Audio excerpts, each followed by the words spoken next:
yeah, there's something in there. Want one? Thank you. It was worth it.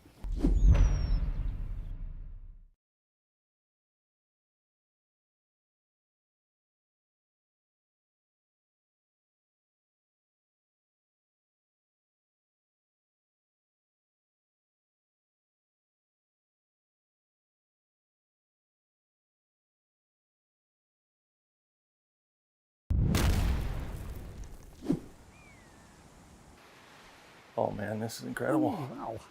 Huh? Yeah, that's pretty cool. It is pretty cool. Hey man, grab me a meat stick. I think I can reach it if I just a little more. Just let me go a little. I can't. Just a little more. I almost got it. Careful! Oh God! No. Come on, just reach. Reach. Just grab my hand. I can't hold it. Grab my hand. Give me the meat stick. This other hand's closer. The one with the stick is. Oh.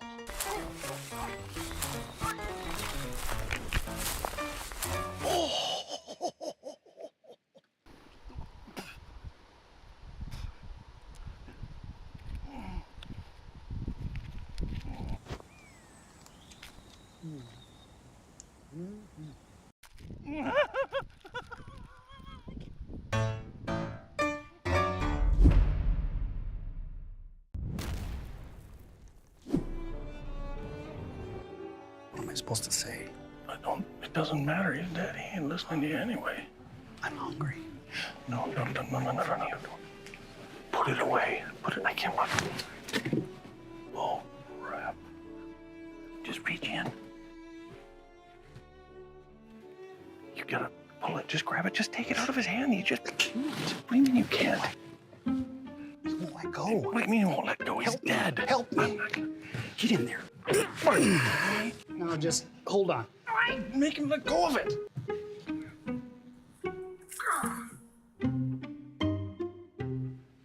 No, I got you. Just go in for a hug. Go and get on in there. It's a bad loss. Yeah, hug him up. Just reach, hug him up. He's breathing. I think it's on the other side. Go. I can't do it.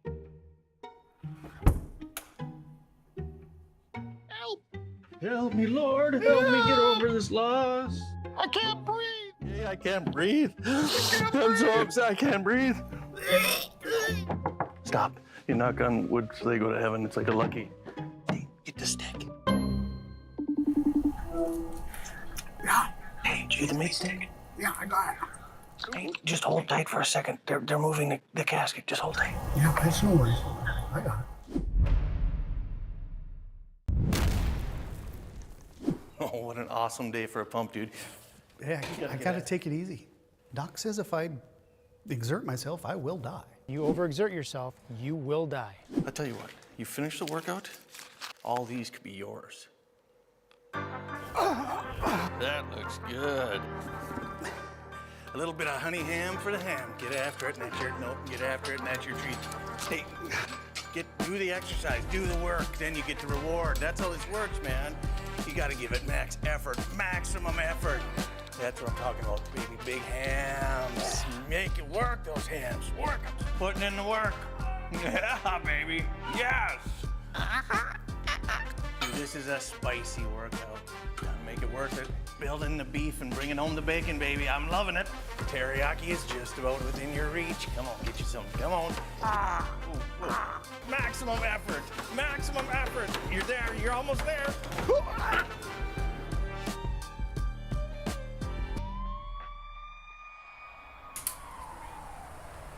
That's probably worth it.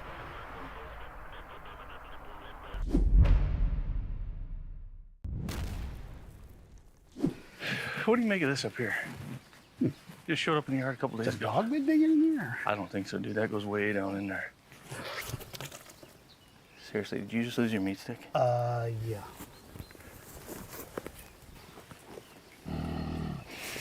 Oh, no. There's something in there, dude. Just leave it. Are you kidding me? We'll just head to the house. Just leave it. The hell with that. Oh, yeah, there's something in there. one. Thank you.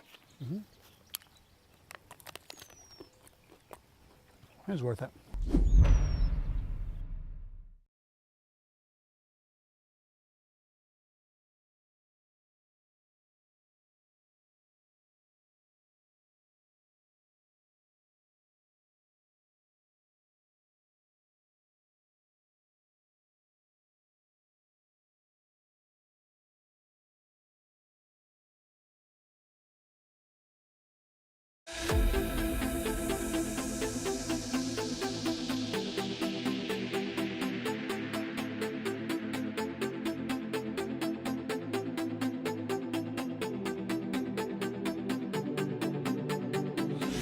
All I seek to find is a world that's mine.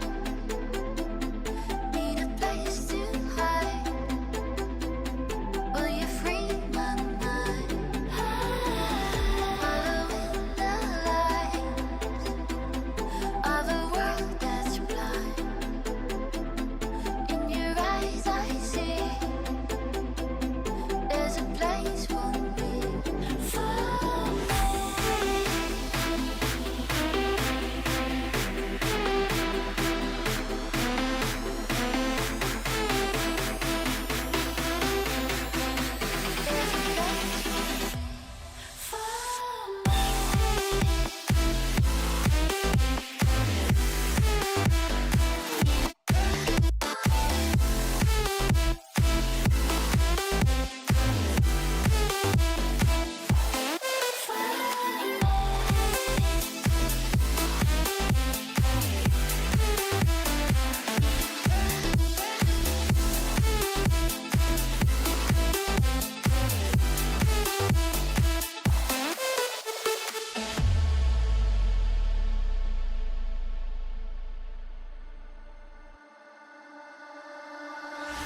All I seek to find is a world that's mine. Need a place to hide. Will you free my mind? Following the light of a world that's blind. In your eyes I see there's a place for me.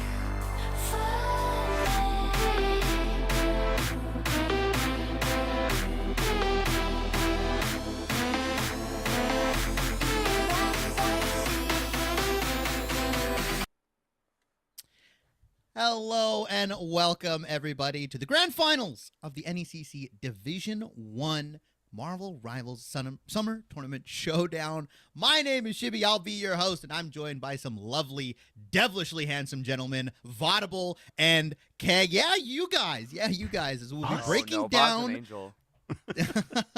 We'll be breaking down the series between SFU Scarlet and Georgia Tech Gold here. And Vaudable, I'm going to go to you first. How are you feeling about the tournament overall? We've had a couple weeks of play, and we're finally here. We're at the culmination of the event. I'm feeling pretty good. I mean, we saw some upsets happen to get to the stage in the bracket. A team that was basically the Virtus Pro of collegiate esports got taken down after being undefeated 21-0. Unfortunately, they lost, but Georgia Tech Gold, they moved on, got the victory there in the final hour. So this is the best story that we could hope for going into these finals. It really bounces between different things, right? Because we've seen teams that Georgia Gold have lost to, but then you'll have SFU have won against them. And so the number 1 seeded team is gone. No big deal. But the number 2 and 3 teams, well, that's where the real meat and potatoes is. Yeah, and I love the stories of these two teams. Like you mentioned, Vaudable, you hinted at, like we said, the undefeated team, round robin. They went 21-0. They lost. They're not in this tournament anymore. We've got people that have had to kind of go through trials and tribulations, beat some of the best, like you mentioned, Keg, and we're finally here. Maybe some people didn't expect to be here, but I'm really happy that we've got two hungry teams, right? Two teams that a lot of people discounted underdogs in a lot of their matches, right, throughout that bracket tournament, and I'm excited. I would like to go through the map selection because I know Vaudable, Keg, you guys have a lot to say. Vaudable, I'm going to start with you. Our first map is a domination map. Might not be your favorite game mode. What are you expecting from this rotation? Because I know you obviously have a lot of experience following the esports scene, MRC, MRI, all this stuff that's happening. Thank you. You're famous. You're famous. Yeah, we love you. We're worshiping you right now. What have you been seeing pro Too teams kind. default to on the domination side? I mean, teams kind of go with whatever they can in terms of domination. I know Hell's Heaven is a fan favorite, and I know it's not a favorite for Keg here specifically. We were kind of talking about that beforehand, but just the ability that you have on that map to just control the area as it moves around, depending on what exact zone that you start in, is a huge benefit for a lot of teams. You win that first team fight on domination in general, you typically do really well towards the latter stages of it, depending on how well a team is able to engage onto the objective. So we'll probably see a lot of this domination rounds determined by who wins that first team fight. It all comes down to ult economy, then the team composition, and from then on out. So really the map doesn't matter too much. It's more the composition going into the map that I think matters the most. See, that's exactly why I don't like Hell's Heaven. It is a map where you win the first fight and it's over. That's all you have to do. You snowball and snowball and snowball. There's no hell there. A snowman would freeze. It would melt instantly.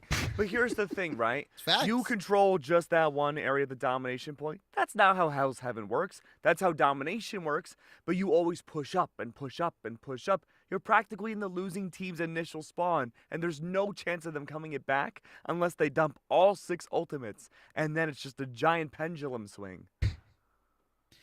Valid. Well, That's very valid. Yeah, I agree. There's no snowballs in hell, at least from my knowledge. And No, what we've I've seen checked, pick there up. aren't. Well, there is Yeah. a layer of hell that does freeze, I will say. Oh, So, yeah. you know. That's what this map is. And trivia, Iceman has also frozen hell itself for Marvel trivia. Yeah, I know, I like it. I got a little bit of trivia here. and When's there. I'll Iceman throw it coming throughout out, this Shibby? year.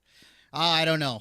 Hopefully soon. One of my favorite heroes of all time. Okay, we've talked about the maps a little bit. I do want to talk about what we're going to be seeing here in these series because the teams have decided a gentleman's agreement. We are not getting Celestial Husk. That map sucks. No Phoenix, and no, unfortunately, this is the saddest thing. No Human Torch Thing team up, guys. I'm not gonna see my Predator Missile Thing. That's not happening. It's sad. It's sad. I mean, the movie just came out. We needed to see it at the Yes. biggest stage here for the summer tournament for Marvel Rivals Collegiate, but it's okay. I get it. Some people don't want to be spoiled, even though That's what I'm everything's been saying. shown in the trailers. When everyone sees the movie, they'll allow it. I haven't seen Exactly. the movie yet. Same. Fair enough. So, with those changes coming in and with some of these little rules coming into fruition, Vaudable, I'm going to start with you. What do you expect to see in this meta? Because I've been seeing a lot of Gamma. Wolverine is still very strong. Thing is back in the meta because now he can fly to enemies. Like, what are you expecting out of these two teams based off what we've seen them play previously? Maybe SFU Scarlet has a tendency for certain things. I know they've got a Namor player in their books. Are you expecting Gamma? Like, what is the talk of the town right now in terms of meta? I mean, looking specifically at the compositions for these teams, I didn't really get the mains for SFU Scarlet, so I'm mainly going to be talking about Georgia Tech Gold. Hopefully SFU Scarlet isn't listening in. If you are, just, mute your stream or something like that. Doctor Strange for Xurius is definitely like their main focal point in terms of hero selection. So that's going to be probably a ban that comes out for the other side. I even asked them some questions ahead of time. They're like, please don't ban my entire hero pool. Thank you, is what they were saying to their opponent. So they could play Mag, Strange, Thing on the other side too. There's a couple of flex players on here. Hachiko and Fraud as well. So we usually see something around Emma. Usually we'll see a ban for that. Magneto usually goes through of Emma's ban. So typically what we saw last season is what we're going to be seeing here as well, Shibby. I mean, I saw your TikToks basically saying that there's not really much that's changed. Yeah, I've been complaining on the short form side. Keg, do you think anything we'll see differently? Maybe a spicy pick from one of these two teams that'll try to throw them off? Do we see a Scarlet Witch or something like that? I'd be down for a Scarlet Witch. I think she's always fun to see. Is she good here? No, but it'd be cool. But I think for the most part, the fact that we know what Georgia Tech has going into this and the fact that we know that they have a lot of flex players, I think gives a lot of credence that we could see something different at the end of map 1. It's just a matter of seeing what the adaptability looks like. There's plenty of times where teams will have very good players individually, but if they're being hard countered by the enemy team that's more willing to make odd adjustments and you can't counter that, then you're not going to win. 100% agree here. 100%. So we've got the maps. We've talked about some of the maps here. We've talked about some of the heroes. I do want to talk about some of these team stories a little bit. We hinted at it. Vaudable, I'm going to go to you first. Out of these two teams, who do you think's journey has been a little bit harder during this tournament? Maybe not in the round robin stage, but definitely during the, let's say, playoff bracket. I mean, speaking of the playoff bracket, both these teams upset the top team of their specific pools to make it here as well. So we saw Georgia Tech Gold take down the undefeated UCF Knights all the way to get a 3-2 victory there. And SFU Scarlet for UH Eternals, that's University of Houston, they got a 3-0 victory. But it looks like, oh, we have Hydra Base. Who would have thought? Oh, what do you know? Keg, you have a lot to say about this. What do you love about this map here? It's Hell's Heaven's like a disappointed dad. It just doesn't like me. And I don't like it either. And so I just can't imagine a world where we would see a domination map to start things off that isn't Hell's Heaven. Now, was I blissfully happy for a minute we could see a different map? Oh, absolutely. But that's the thing about bliss and happiness is that it's fleeting and doesn't last forever. Yeah.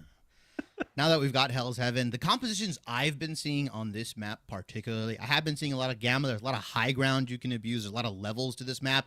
Dive has been pretty fun as well, and Black Panther has been the boogeyman of this season so far. I don't know if it's justified to ban him. The pick and ban system we have going on for this tournament is fundamentally different than what most players are probably used to in their competitive games. Most players, they ban a couple heroes, and that's it. Most you'll get is 2, 3, or 4 heroes. Vaudable, could you break down the pick and ban system that we have going here? Because obviously you're very familiar with it. Granted, you're a big guy in the esports scene. You've got clout. You've got motion. You're getting MRIs every day, dude. We've seen your whole skeleton. Exactly. Got to make sure everything's checked up. But the main thing for this is the advanced tournament system. If you watch anything of Ignite, that's basically the system that they go for. So instead of you banning for both teams, you're banning the other team and saving for yourself. So that's kind of the difference than what you see typically in ranked and also seeing in MRC and some of the other competitions that are out there as well. You don't see, oh, I'm banning, say, Magneto. No one can play Magneto. Your team can play Magneto unless the other team bans them too. So you'll see similar bans kind of across the board with either Magneto or Emma. And sometimes we see Luna Snow, or Loki was one of like the favorite bans that we saw there because you basically get like a double support ultimate uptime for when you're in those team fights. So there's a couple different options you can go for there, but it really just comes down to, okay, what's the, I think, second bans and first saves are going to be, because we kind of know what the first ones are going to be for most teams. Well said, Vaudable. Well, it looks like both teams are raring to go here. I've got one more question for both of you. I'm not going to put you on the spot completely for the series, but for map 1, Vaudable, I'm going to start with you. Who do you think takes this map? Okay, who do I think takes this one? Well, I think history is going to repeat itself. Georgia Tech Gold, they got a victory on Hell's Heaven against their opponents before, which was UCF, and that was the top team. So if they're feeling good from that series, I think we're going to see something similar here. I think they can take it. We'll see if it's going to be a close affair between them. I think it can go all the way to 3 points, especially because we are playing on the Oregon servers because, well, their opponents in SFU Scarlet, they are all the way in British Columbia, Canada. So they have a long distance to travel server-wise to even play against their competitors at Georgia Tech, who are, of course, in Georgia. So a little bit of a disadvantage that could give the edge to the other team, but I'm going to go Georgia Tech either way. I'm going to go with the opposite of Vaudable. I also think it's GT Gold, but here's the thing. I think it's my gut that's telling me that they're going to win. Well, as the host, I don't have to answer that question, so that's really good. Wow. We'll just keep it a mystery here. What a cop-out. What a cop-out. Oh, well, the teams are raring to go. Don't be diplomatic like that. Maybe we'll get more as the series goes on here, but the teams are ready to go. Gentlemen, thank you so much for your insight, your knowledge, your brains, and obviously your devilishly handsome looks. I'm going to throw it over to our equally devilishly handsome casters, Mr. Orbital and Spaceman, ready to cast this domination map between Georgia Tech Gold and SFU University. Hello, can you hear us? We are coming in live from a space station somewhere. I don't know. It's Orbital and Spaceman. Thank you, Shibby, for the very, very kind introductions. Spaceman, we have an awesome matchup coming in here. I don't think a lot of people expected these two teams to make it, but either way, they shown their prowess. And specifically for me, SFU Scarlet coming into this undefeated through bracket stage specifically. I know a lot of people are kind of looking at them saying, hey, you know, GT Gold, they went ahead and took a victory, but I'm looking at SFU Scarlet like they're trying to keep up their presentation here in the playoffs. Yeah, SFU Scarlet come into this with more than just chips on the table. They're the 3 seed overall. They obviously played incredibly well in their semifinals match, and knowing that their opponent is kind of here on a upset. GT Gold, I don't think if you asked anybody in the predictions, in the chat, in production, we all expected a completely different result for this fourth rated squad. 4th seed overall, they get the upset. They deny a reverse sweep against the number 1 team. They basically pushed their way into the grand finals and now face against SFU Scarlet, who still continue to be maybe the most structured team we've had since semis has kicked off. So this is going to be kind of hitting on that similar point, Orbital, of what we talked about or what the casters, the analyst desk talked about in the pregame of what does the flex look like for GT Gold? Are they a mile wide and an inch deep? Can they actually dip their toes into something more than just a strange? If they can't, this could be a very quick finals. And that's what's really, really scary here, because I don't think anyone wants to get 4-0'd here. Keep in mind, this is a first of 4 with possible ties behind it, so a little bit more brevity to work with as well. Just like we talked about for GT Gold, yes, they won a 3-2, but if you get to that 3 game and you're starting to push for that distance, do you have the endurance to go ahead and take it down? Taking a look at the SFU Scarlet side, though, is there anyone that you would like to kind of point out and take eyes on? Because I know they have a lot of amazing players, but I mean, I'm looking somewhat at that Vanguard position. In my opinion, I always like to look at the Vanguard, see what they got going for them, and see what they have prepped in the basket. If we're looking just sample size being Hydra-based map 1, we can even stretch it out to what semis presented more specifically. SFU Scarlet love to protect Loki. And that, to me, like, I know we're going to jump into the Vanguard discussion today because Orbital, like, that's the big kind of talking point for the opposite of GT Gold is, what does your Vanguard look like? How exactly are you going to change up if you're getting hit with a fastball or such? But the Loki pick really does tell the tale of the tape for SFU Scarlet, specifically because we've seen more and more teams fall off of the three healer meta as Ultron's kind of settled into the meta, as Loki's continued to dominate the headlines, as Invisible Woman's gotten more credence, which power to her because she should have been. She's arguably outside of Luna like the best healer if you know how to play her, but the Loki protection, especially from SFU and semis, they went out of their way to protect it early, and then they invested that into just really sustained healing for most of the semifinals. So they didn't have to overdrive into DPS, they didn't have to slow down the game on the back line. They just focused on having Loki available as a secondary option, and that tertiary gameplay does allow SFU Scarlet to play a little bit more loose. So for me, just from my own eyes, Orbital, that's what I'm looking at. I'm looking at if they focus on the Loki again tonight, that's their big linchpin for success. I mean, that might be what we're looking at here as we go ahead and get the mirrored bands. This is kind of expected. I mean, even the desk hinted at it. These are standard in there. Now saving the Magneto, this also makes sense in there. You gotta have that safety railing. Also, we've seen some very nasty meteors rocking people's faces, and then the band of the Wolverine behind. That is going to be a nice distraction dealt with on the side of Georgia Tech Gold. Yeah, I'm also very happy if I'm a Magneto player and I'm not having to worry about rocking Meteor M into a Wolverine catch. Like, you're glad that cancel's not in play. So both Magnetos coming in to lead the Vanguard charge, that's fair. That's kind of what we expect. Emma's usually the first pick or ban for most teams. This is pretty standard across the board so far. Wolverine getting pushed from both sides. Not too much of a surprise. Keep it even, keep it comfortable, and there we get the divergence. All of a sudden, we get that focus of that Vanguard, and then in the backside, we're looking at that strategist value. And because we saw the Luna Snow, now you go ahead and have to hang on to that Cloak and Dagger. This makes sense once again. It is a balancing act, a very delicate one to watch. Yeah, we started to see some teams, less so at the top level. I'd say more around the tier 2 side, where when we start seeing pushes on offense that crumble, we start to see teams kind of overexert themselves, rocking into a banner and more combo for the Squid. But then it just devolves into, do you find your kills, yes or no? Having the Loki protect here is great because, one, yes, you do eventually take out Luna Snow, so you're not just going to immediately parry ult from there, but you do have a Cloak and Dagger on the other side. So again, for SFU Scarlet, protecting the Loki just matters at the end when we're doing the pure math Orbital of, okay, what do the specialist ults look like on the field? specifically where do the supports lay into the equation for these team fights, keep an eye on that Loki. You never know where it's going to pop up, and just having it for SFU Scarlet is always a big factor in their team fights. That terrifies me in more ways than one, but we're already getting a dance right on in. As we take a look, and as you were talking about that Doctor Strange from before as well, we touched on it before, but now we have to say it again. Luxurious saying, yeah, please go ahead and let me hang on to it. The Psylocke for Fraud, this also stands in, and I'm a B over there on a little bit of a dueling powerhouse, if you will. Gotta love the Winter Soldier.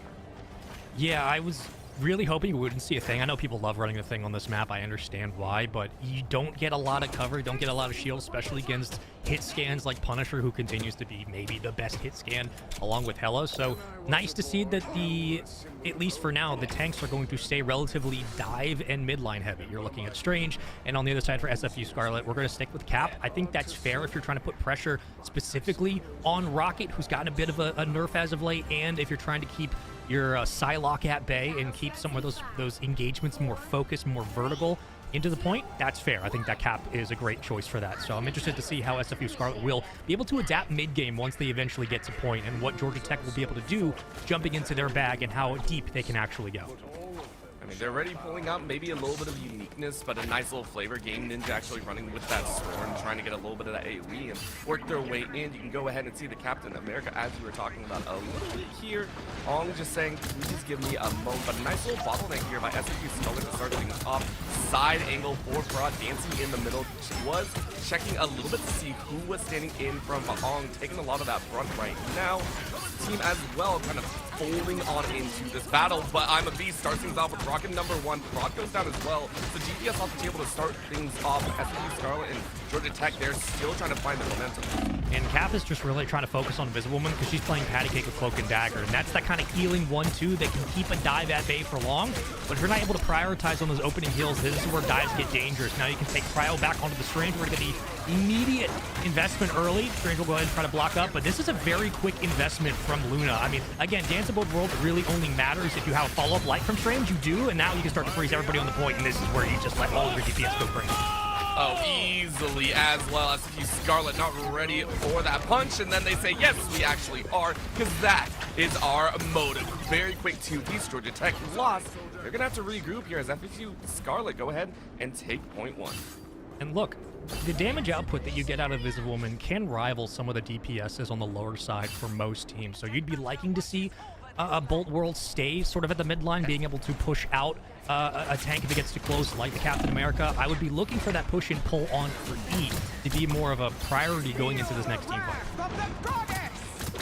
Go ahead and hear that the Wrath is coming down on top, but that's an eating and a half. Good tornado in. Cave Ninja sweeps 2, but Fraud is able to answer back 1, so mitigating some of the damage back there, but Georgia Tech still have a very far way to go. 3 ults are ready, but only 2 alive as Bolt World is trying to get back with the rest of the team. SFU Scarlet, though, already gathering up about 30%. Yeah, wall-to-wall team fights from now. This is where you expect the shove to be at its most brutal, which is why having the invisible boundary will be crucial for GT Gold if they do choose to invest. Again, remember, Final Judgment still in the pocket, as well as the Dance of Both Worlds if you decide to elect and use it. Pop-up not going to matter much from Bucky, but it will at least keep the defense at bay. Now it just comes down to, again, reassorting your attention back over towards point, because the map begins to shift, and with that, you're going to have to decide when to use those ults. I am ready to put on I mean, they're almost waiting for Severin giving a chance to the Zelda. Xanthus pops that Punisher ult saying, let's rock, but no! Pashko says no, thank you. 3-man Meteor forces SFU Scarlet back, and that is one way to rock the opponent. Still holding on to close to a 98% for Loki, so this should be a factor moving into the recontest. The takeover and GT Gold are back in, getting some points on the board for the first time in the round 1 of Game 1 of this Grand Finals. First to 4 to win a best of 7, but this is a good start for GT Gold, able to weather off the assault. It took some time. Keep in mind, SFU Scarlet were able to buckle a little bit more, so they're up at about 77%. Able to mitigate, and again, on Domination, I always feel that is a nice way to play. Even though you lost, you didn't immediately give over time, you're still able to push up instead of sitting at 70 and 77.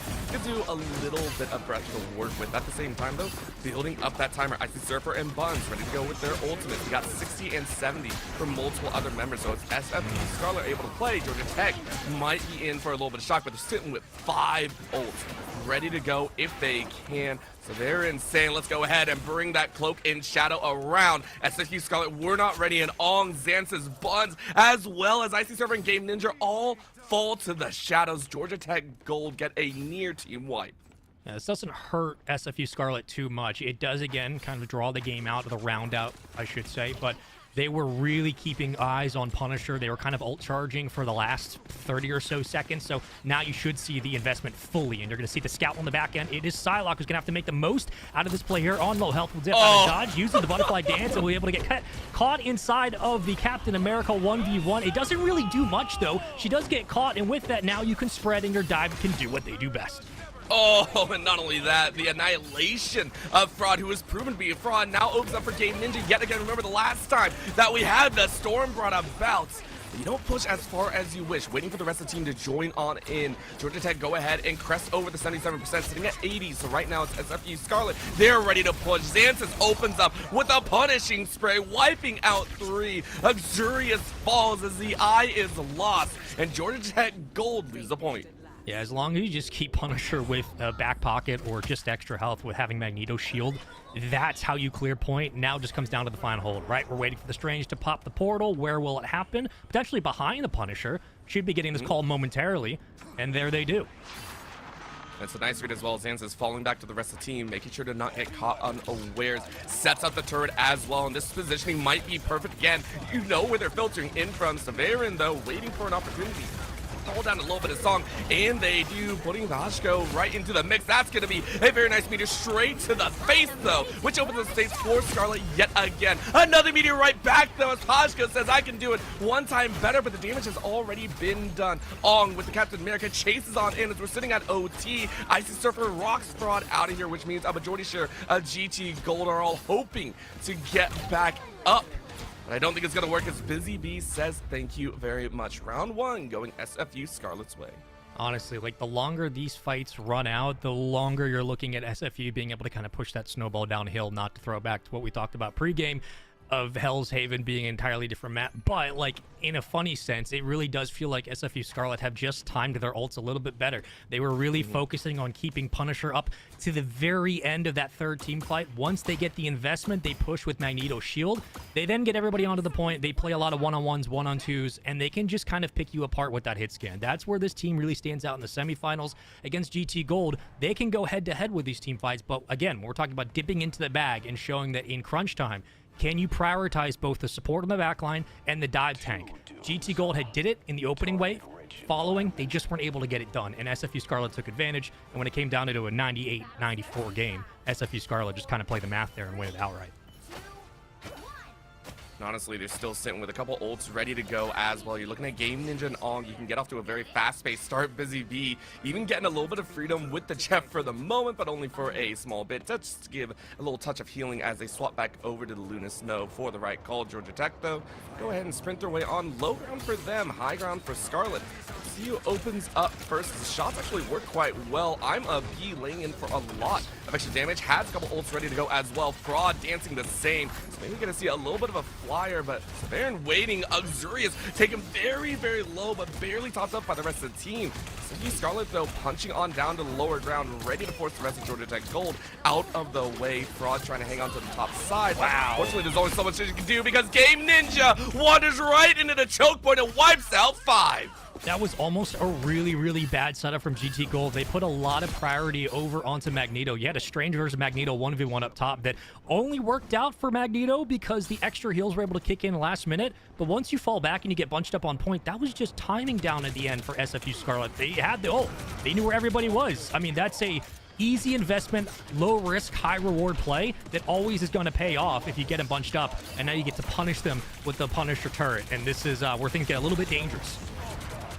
Dangerous for who, though, because GT Gold looked like they were kind of ready for that turret down. Now that they know that the Storm ultimate is gone, they can try and burst their way in, but Icy Surfer says, no, you got to back away right now. Bolt World trying to do the exact same, but unfortunately, there's almost what you can do. Xances steps in now with the full weight of the ult as everyone is corridored off yet again.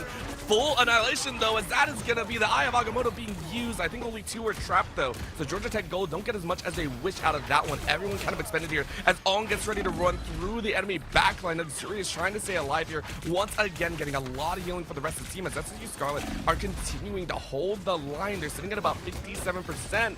And Georgia Tech, they're going to try and throw down. Fraud ready with the ult as well and catching this in the backline. That is kill number 1. Busy Bee trying yet again with the little song and dance from Hodgko. And I'm a B ready to throw some damage right back. I'm a B isn't able to get much, but there it is. Game Ninja, though, stops them all at the center. Wipes out 4 behind. Icy Surfer helps out as well. Team wipe for SFU Scarlet.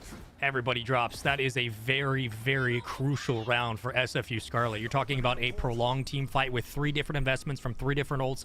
Final Judgment was able to corner just a couple from GT Gold. They then bounce back into a Kraken impact, but Bucky can't find anything. Now you're looking at a 90% to 0 lead in round 2, and what could be a very quick game 1 for SFU Scarlet, who many had predicted that GT Gold would come out and shake things up in the opening rounds. It doesn't look like that's going to be the case. We will, however, hold on for now, as there will be a contest. Invisible Woman does have Invisible Boundary. Dive already in, and now a couple of helps out from the extra, it looked like health there from Cloak and Dagger, who's able to kind of, again, play close, but getting targeted quickly is Invisible Woman. Beat down from Strange, back onto the point. The wipe is in, and all 3 dead make it 4. GT Gold will get in finally for some points. The fact they're able to do that without expending a single ult, I feel like I'm going to be swapping over to Hala at the last moment. Also caught SFU Scarlet by surprise, but remember, they are sitting at 99. They're not too worried. You take a look at some of the ult timers as well. SFU Scarlet are ready for an ult v ult battle. Ong ready to go. 82 right now on Xanthus and Busy Bee. Well, you're sitting at 60. You can easily climb that one back up. I'm very, very worried that this is going to turn into like a round 1 stand once again, where Georgia Tech was sitting and waiting with those ults, but they timed it a little bit too early, and SFU Scarlet were able to take advantage. Right now, they're going to burst on the scene. This is where the Loki ult can make all the difference. Opening first blood there. Ooh. Captain America moves in, finds the second. We're going to work on the third, and we'll get it. And they don't even need the ults. Invisible Boundary, who honestly cares? If you're just winning your ones up close, the game's over. Meteor M for extra damage. There's the impact. Won't clean up the kill, but Punisher now again, Invisible Boundary. Now out of the play. Final Judgment in. It'll clean up 1, and that's basically it. There's the wipe. Nobody else around to contest. Bucky will get pushed back to spawn. GG's in game 1 for SFU Scarlet. They kind of just bullied their way through the defense on all 3 setups, and it looks really easy for this team. As clean as you wish. Fraud getting a kill at the very end, but you know, it's just 1 for the consolation prizing. SFU Scarlet, though, we talked about it. That Loki can be nasty, just consistently having that safety on the back end. But overall, as you said, bullied their way through just about everything Georgia Tech Gold had. There were multiple times where we actually saw GT Gold just kind of get stuck in a corner. I mean, what was it at the opening of round 2? Just nasty work from Game Ninja. Yeah, exactly. You're absolutely right. We saw Punisher, Final Judgment, basically into the first chokehold on the map. Then at the end, you're looking at stacking ult charge. Okay, what does everybody have? We're looking at SFU Scarlet. They have 4. GT Gold, they have 4. Then if we go to comparison for comparison's sakes, I'm looking at SFU Scarlet and saying, even if they just don't win the one-on-ones, ult-wise, they can probably just win this because of the Loki option. But then they don't even have to rely on those markers. They just go in and win the individual fights outright. Cap wins the opening dive. From there, everything else plays out the way it does. So GT Gold set themselves up for success many times in this game. Even back to game 1, they were able to time their ults pretty well around the team fights. But when it comes down to individual mechanics, individual gameplay, that's where SFU Scarlet have proven that they, as of right now, they are the better team, and they don't have to necessarily rely on the tertiary options that normally other teams would dive into. And it's just working for them. They didn't even have to invest in the Loki ult, like, at all that game. It was a very nice, I want to say safety net at the end of the day. You always like to have that reserve parachute back there, and the fact that they saved it at the very end just means like, hey, we can wander on in, which also means they are very much respecting GT Gold's strength. That is another thing. You can't be sitting in here saying, hey, you know, it's just a 4 seed. They're 3rd seed. SFU Scarlet came into this as a 3rd seed and saying, we respect everyone that we face off against. To break down that game, though, we are going to send it back to the desk. Go ahead and let us know kind of what went wrong for GT Gold or what went very right for SFU Scarlet.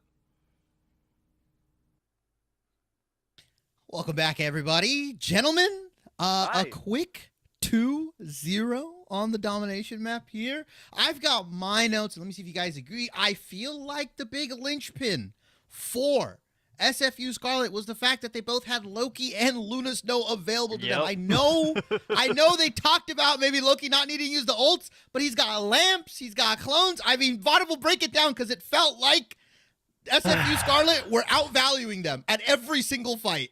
You need to ban Loki. Like, we saw it be the most banned hero out of all of the top level pro play for a reason. And if you're going to let Loki go free towards the end of it, you're going to have a bad time, especially on Domination. It doesn't matter if, you try to, ban out the Hulk. The Hulk's not going to be as big of an issue as you're going to have a Loki and you're going to have a Luna. You don't have Luna available to you either, so you only have limited options. You can't really move around with your ultimates for the support-wise there as often as you would like, even with the Eternal Bond that we see there, too, for the Cloak and Dagger. It's just a tough spot to be in there. So ult-wise, in terms of supports, they were down talking about Georgia Tech Gold there, but also just the usage of their ults. They were struggling there.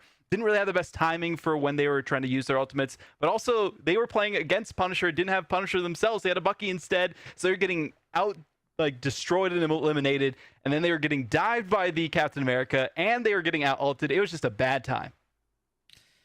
Keg, do you agree? Disagree? Well, I hate to break it to you, Shibby, but this was a certified Hell's Heaven moment.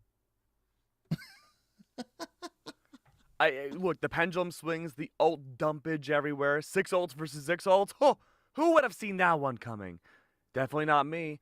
But I gotta say, overall, I think just on one-on-one for counterplays, the big and small, I just think SFU looked so much cleaner.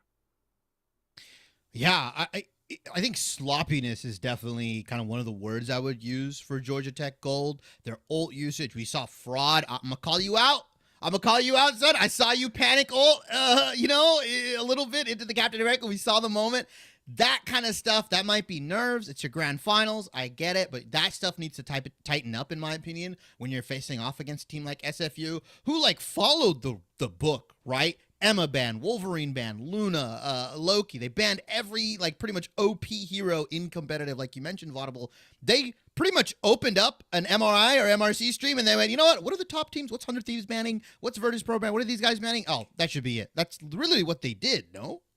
That's exactly what they did, and it worked to a T, especially on Domination, especially when they have server advantage. I mean, yeah, we did see that cool ult from the Doctor Strange and Luxurious earlier on, back when we got to see them on the Frozen Airfield specifically. But apart from that, they lost the fights afterwards. Then they tried to portal back onto the objective, lost the team fight there as well. So it was just a rough going. They could have won it there. They were so close to it. I think they were at 93%. But they couldn't hold on at the end of it. They gave away 70% at the start. And I talked about, if you win those first team fights, you almost basically win the entire thing. So that's typically what we see happen. But Hull Dajalia coming up next here. We're going to be on the North Virginia servers here. So it'll be a little bit more of a home field advantage. And also, since they lost, I believe they got the pick of the litter there for the maps as well for Georgia Tech Gold. So hopefully this will benefit them a little bit more and some different compositions that they could go for. I mean, look, the bar's already been set so low, Shibby, with Hell's Heaven, that there's really nowhere else to go but up if you're GT Gold. Honestly, we were talking about this before we even got started on stream, that we could see this go all the way to the maximum amount of games. We already got the first one out of the way. So I think for GT Gold, I think things are prepped up and teed to be pretty good for them to take this back into an even series. Yeah, Vaudable, you mentioned we're going to Hall of Dajalia, convergence map for map 2 here. For people that don't know, whatever convergence is, it's a mix of domination and convoy. There's 1 point you have to capture, and then it turns into a convoy point. Bit of a different kind of look. I feel like what we've seen, domination, the map specifically, it is the most volatile, right? Sometimes worse teams can sneak a map win. Sometimes the momentum just goes in their favor. Convergence, I feel, is the most honest of the game modes, because generally the better team tends to win. Correct? Am I wrong? Am I right? I will say, you can draw, though. That is something that can happen here. We are slated to potentially have 9 maps based on the number of convergence maps we do have available for these teams to compete in. So we'll see if it goes to a draw. I don't think it will. I think this is the time to shine for Georgia Tech Gold, to see if they bounce back, got out of those jitters earlier on. And yeah, I might be cursing it by saying that, but also I just have to get it out into the ether and say it can happen. So we'll see if it goes to that point. But I think it really just comes down to what the attacking side looks like for both these teams. If it looks more one-sided for one squad than the other, then we might see a little bit of a better favor for convergence here. But as always, comes down to the compositions. You can't allow Loki for the other team. I think they've learned at this point they got to ban Loki earlier because they saved it at the last save that they had. They had so much time to ban it, but they prioritized the Hulk instead. I get it. It's just frustrating. Keg, similar frustrations. Would you expect different ban strategies? I know this map has a lot of long sight lines. Or you expect to see maybe some Hela, maybe some Phoenix, more hit scan, or do you think we're going to get a lot of the same here? Well, unfortunately, we can't see Phoenix here. We've had that gentleman's agreement, so unfortunately, she's locked away in the prisons of the first map. But we could see maybe a reserve for the Punisher on either side. We saw how much SFU loved to rock him on Hell's Heaven, and with long sightlines, why not bring him out again? But I'm looking at that Storm pick that we saw from Game Ninja back on SFU. There was never any counterplay to her. She's fantastic on this map. So I'm hoping in terms of ban strategy, Shibby, we see maybe some sort of priority either towards the strategist camp or banning out Storm in the duelist section. Yeah, we saw Georgia Tech kind of default to a bit of a wonky DPS duo, right? Vaudable, you called it out. Winter Soldier was there, wasn't really able to match the DPS. We did see Fraud on the Psylocke, which can work if you have that dive partner, something like a Captain America, like a Venom. But it really felt like Georgia Tech were not playing super cohesively. They were just kind of playing what their individual players are really good at. And sometimes when that happens, not all the pieces mesh together. While SFU, I feel like they had a very tried and true comp. Like the Magneto was bubbling the Punisher every single time, or majority of the time when he was ulting. It was really, really cohesive play with the Captain America, diving the back line. I mean, what comp would you ideally want to see out of Georgia Tech here to kind of match what SFU is doing? So I'm going to circumvent your question here for a second just to bring up the differences between these teams because I think it's a little bit more important than talking about the composition. Georgia Tech, they formed as a roster. They had an open trial that they hosted for the school and then picked up some of the last pieces of the roster through Discords and Snap Stories. So maybe that might be why you see some individual plays. Exactly. That might be why you're seeing some individual plays from them. They also don't have a coach. The other team does. And the other team, speaking of, top team in Canada, they beat University of Toronto in one of the collegiate events that happened in Canada there as well. They come mainly from Overwatch before transitioning to Rivals, and they played in every single playtest of this game. So they played in the closed beta, they played in the alpha, they placed top 32 in the closed alpha, and top 16 in closed beta. So they're pretty decent as a squad together, and I think that's where we're seeing a little bit of the synergy differences. Snap Stories, Discord. Eventually, if someone will make an LFT with Bumble, Tinder, something like that in the future, right? Hey, stop stealing my ideas. My bad. Trademark. I'm sorry. I don't know. Guys, cut the broadcast. I don't know what happened. Anyways, Vaudable, I appreciate that. That's actually really, really nice to hear that we've got, some of the ways these teams are coming together so early on in the collegiate rivals scene. It looks like the teams are ready to go, and I'm going to pose the fateful question to you two gentlemen once again here. Vaudable, I'm going to start with you. Who do you think is taking the Hall of the Dajjal Map 2 for Convergence? Is it SFU again, or is it Georgia Tech Gold? I mean, based on what we saw before, I can't go against SFU. They've showcased what they have synergy-wise, especially with the way that they are having their ult usage work out perfectly and the way that they went about their picks and bans. So I got to go with SFU for now until Georgia Tech Gold proves me otherwise. I'll go with GT. I think now that we know that they like to go for more individual plays and they've gotten the nerves of map 1 out of the way, I think this second map's going to benefit them a lot more. Well, gentlemen, we have our predictions. We're ready to go. Let's see if GT Gold can adapt or if SFU will stay strong. We'll throw it to our casters, Mr. Orbital and Spaceman. Oh, GT Gold yet again for our desk. Spaceman, I'm slightly gearing over to the other side here after what we saw in game number 1, because, we saw it firsthand. SFU Scarlet did not come to play. I want to know what they meant by Snap Story recruiting. I want to know where we're going. Is that where esports is at now? We're doing Snap Story recruiting? That's insane. Look, you're absolutely right. Like, this comes down to, it feels like this match specifically, like, just from how we've been kind of pre-gaming this and looking at how much of a stomping map 1 really was, it wasn't close. Yep. The flyers will make the difference for this map alone. Like, the desk talked a little bit about hit scan. They talked about, could we see Hela? Are we see Punisher? Expect those for sure. But your flyers on this map alone, your Iron Mans, your even like your Iron Fists if you're that talented, your Spider-Mans if you can be that way, like your Ultrons.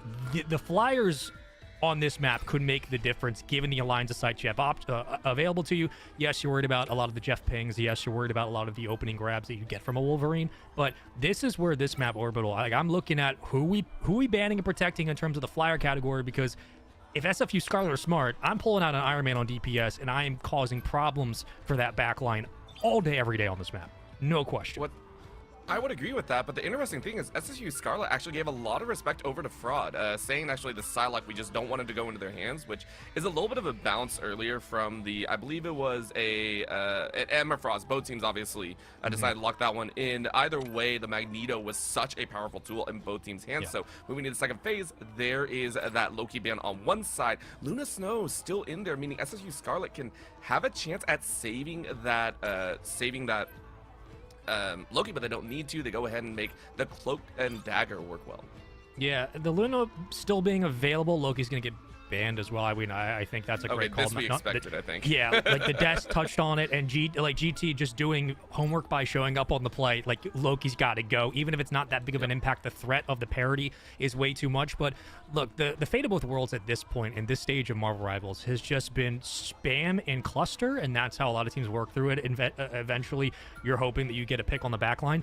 Expect that to kind of be the same thing. It doesn't matter if SFU or Georgia Tech are running Luna. She's just a guaranteed health buff for everybody once the ult pops. We all know this. So this is going to, again, come down to a lot of those fringe fights. A lot of, again, can you peel off the back line? We know Johnny's not going to be, I don't believe he got G8 as well, along with Johnny and Phoenix both got G8, but the flyers are going to matter a lot. So I'm curious why banning the Johnny is already happening. If it's G8, who knows? It's definitely a decision, but it does call into question, all right, could we see an Ultron get pulled out? We do. I think that's a great call for this map. It at least gives you some cover to work with Iron Man. You get the team up ability as well, but you also get a chance to, again, just distance heal onto somebody like an Emma Frost, who definitely needs it if you're taking most of the damage in the opening round.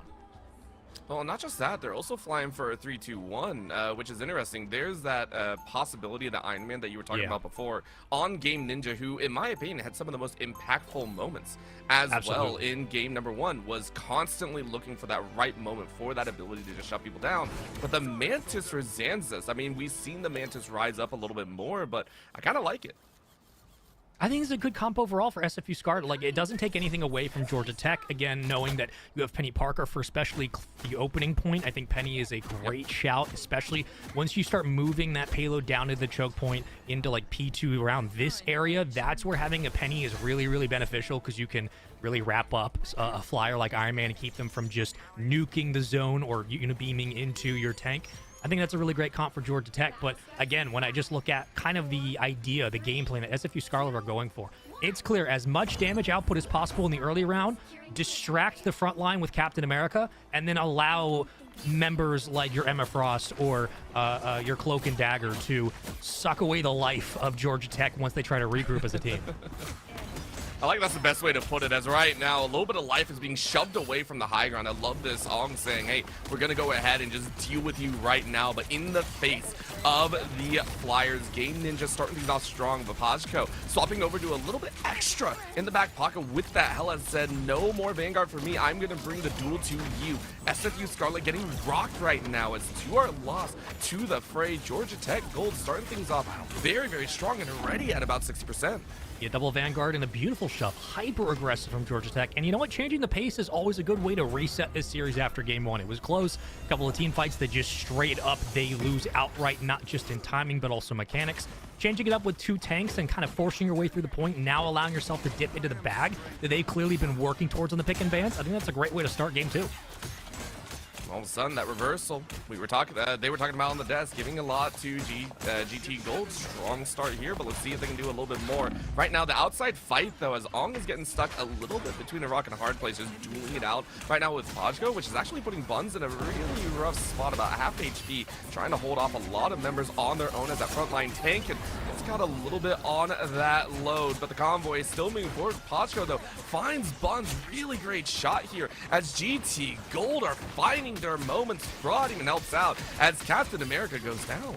Yeah, I think the way you put that, like, finding the moments is key for this team. And not only are they doing it, but they're pushing that front line forward. That's where having an Eternal Bond push coming out of your Cloak and Dagger could, again, keep this payload moving. And I think that's what you want. The last thing you want to do if you're Georgia Tech is start to bind up and kind of post up on the point. So no matter what Hella does, immediate prio, immediate takedown, great extra use from the Emma Frost to get the diamond out in time. And this is where Iron Man can, again, do the most damage with that maximum pulse. Well, right now, we're trying to push their way out. Fraud saying, no, thank you. I don't want to deal with this one. Buns, though, fires away on one. Pachko goes down, and SFU Scarlet are unloading the cannons and then some. 3 are utilized, but barely anything gone. Georgia Tech are able to hang on for a little bit. Luxurious with that. Doctor Strange is yet again going to force SFU Scarlet back, and the weight of the ultimates are going to bring pain on both sides. Busy as well as I'm a B. The entire hive is gone right now, but Georgia Tech Gold are losing their rounds here at the roundabout, and SFU Scarlet find their marks while losing 2 as well. A difficult fight on either end, but SFU Scarlet come out a little bit ahead. Oh, I was gonna say the chase down Iron Man does make sense. You got to clean it up in the back line. They do, and at the end of the day, we're DPS like Iron Man, less so for Ultron, but Iron Man's route to health is essentially on their shoulders. Your job is to path to your health, less so than being in line of sight of your healers, especially in clustered fights like this. Keep low to the ground. That's where the Eternal Bond can really do the most to help out a DPS. But this has been a really solid hold from SFU Scarlet. Like, look, they're getting shoved. They're playing on the back foot. GTU Gold invested quite a bit, a Psionics induction and a stall out from Strange. It didn't do a whole lot, and now it comes down to just mid-fight to the end where, again, these are the kind of moments where you want a DPS to stand up strong in these kind of team fights. That's what you get here. Stand up strong or fly high, one of the others, because that Star-Lord is doing some work. SFU Scarlet, I don't think we're ready for it. So right now, GT Gold get their push once again with a very small regroup. But Icy Surface says, hey, that might be all you get. 3.75 to that checkpoint. So a little bit more time being burned off here. Icy Surface keeping the rest of the team topped up.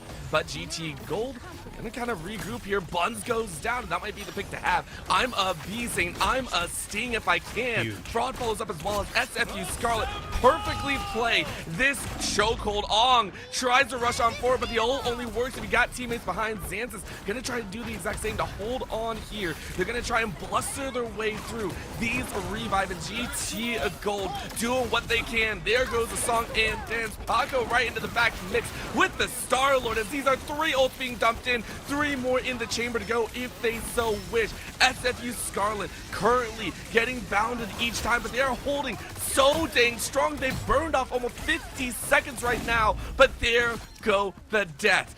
GT Gold saying you cannot hold us forever, and SFU Scarlet are going to have to give way. It's unbelievable that they take out Iron Man 3 times in that exchange. I mean, not only do you get the maximum pulse burn, but including that, you take out the combo of Ultron as well. The Flyers had no impact on that team fight whatsoever. They were absolutely nullified. Credit down to the ground game of Bucky and Cloak and Dagger on the other side for GT Gold. Bucky did a great job prioritizing the Flyers with that grab, and then the follow-up from Strange to freeze into prison, allowing your follow-up from your main DPS to kick into high gear, specifically around Star-Lord, was, again, enough to pepper to eventually follow into cleanup. This is where SFU Scarlet are starting to panic a little bit. They're starting to worry about the fact that they can't just dive their way out of the situation. They do have to worry about the Flyers not being in the right spot to pick up the kills. Well, Ong is saying, let's get everyone in the right place. Pachko's like, no, you don't get to prep. You have to fight us on our terms, and our terms are right now. Pachko with one, looking for an extra as Xanthus goes down as well. Icy Surfer with that ult is trying to keep everyone on the back end, healing up a few in the back line, but that's about all it is as Georgia Tech Gold are continuing their rampant run. 2 minutes left on the timer right now, but they are halfway to that finish line if they can. Pachko still flying high, and Fraud finds the backline access yet again. Bring out the pain as Pachko is running over everyone. SFU Scarlet don't know where these things are coming from as Fraud lays into the ground game. Ong tries again to create enough space for the team, but SFU Scarlet are being painted in red right now. Xanth is trying to keep everyone safe, but Game Ninja is game over for you. Georgia Tech Gold wiped you and then some. SFU Scarlet hanging on for all they're worth. There's only so much you can do. The Eternal Bond is the last stand now, and you're going to have to invest every ult you got Star-Lord way too weak for a reach out. It will be back to full strength for SFU Scarlet, but GT Gold have done a masterful job pushing this payload forward. Between the reset into Game 2, prioritizing on the Flyers, and just shutting down the conversation around can you hang mechanically. They absolutely have. The dive has been relatively ineffective. SFU Scarlet have had to force a lot of the ground game, and the Flyers just haven't been able to find space. This has been a phenomenal push out of GT Gold, and it comes down to a couple of extra swings. The windup begins. We'll see what they have in the endgame. And right now it's only 1 ult versus none, or 4, and honestly, Game Ninja loses there as well. I'm a Bee says, let's go ahead and get those resets going. Punch number 1 loses a few more, but Severin and Fraud bring the pain behind. Wash out 4, and my goes my oh my. I'm gonna hide out here for a little bit longer, but there's only so much hiding you can do. 115 and then some will continue as the hunt for the attack works. GT Gold stomping through 3 points. That was the most impressive stretch of gameplay we've seen out of GT Gold tonight. I know the sample size is a game and a half, but this is the kind of response, yes, in a grand finals you want to see out of a team that kind of just got out-pushed in Game 1, but specifically looking at how they've utilized Intergalactic Legend for a lot of elbow throwing, shoulder pushing, then just doing a lot of peppering damage and following up with your tank up front being the Emma Frost to clean up the final kills. Using your heavy-hitting DPS in such small ways, I think, is the big takeaway for me. It's just, it's a lot of just small cleanup from Game 1. It's a lot of good prioritization from Bucky on the Flyers, but really, Star-Lord, like, that inclusion into this lineup on this map has made such a difference just because they're getting so much more output, especially in the early rounds of these fights. They're getting so much more damage on the board, and that's just kind of tipping the scales in their favor. And then you can see how they roll that into an Eternal Bond and so on and so forth. Like, they needed to push the snowball down the mountain. They weren't able to really do that in Game 1. Here they've been showing that it's not a question at all. They can keep up mechanically, and I think that's a really important takeaway for this team, to have the mental fortitude to be able to change up your comp, dip into the bag, and prove that it's not just a mile wide inch deep. You can absolutely go to a different setup with your Strange and show that you got more.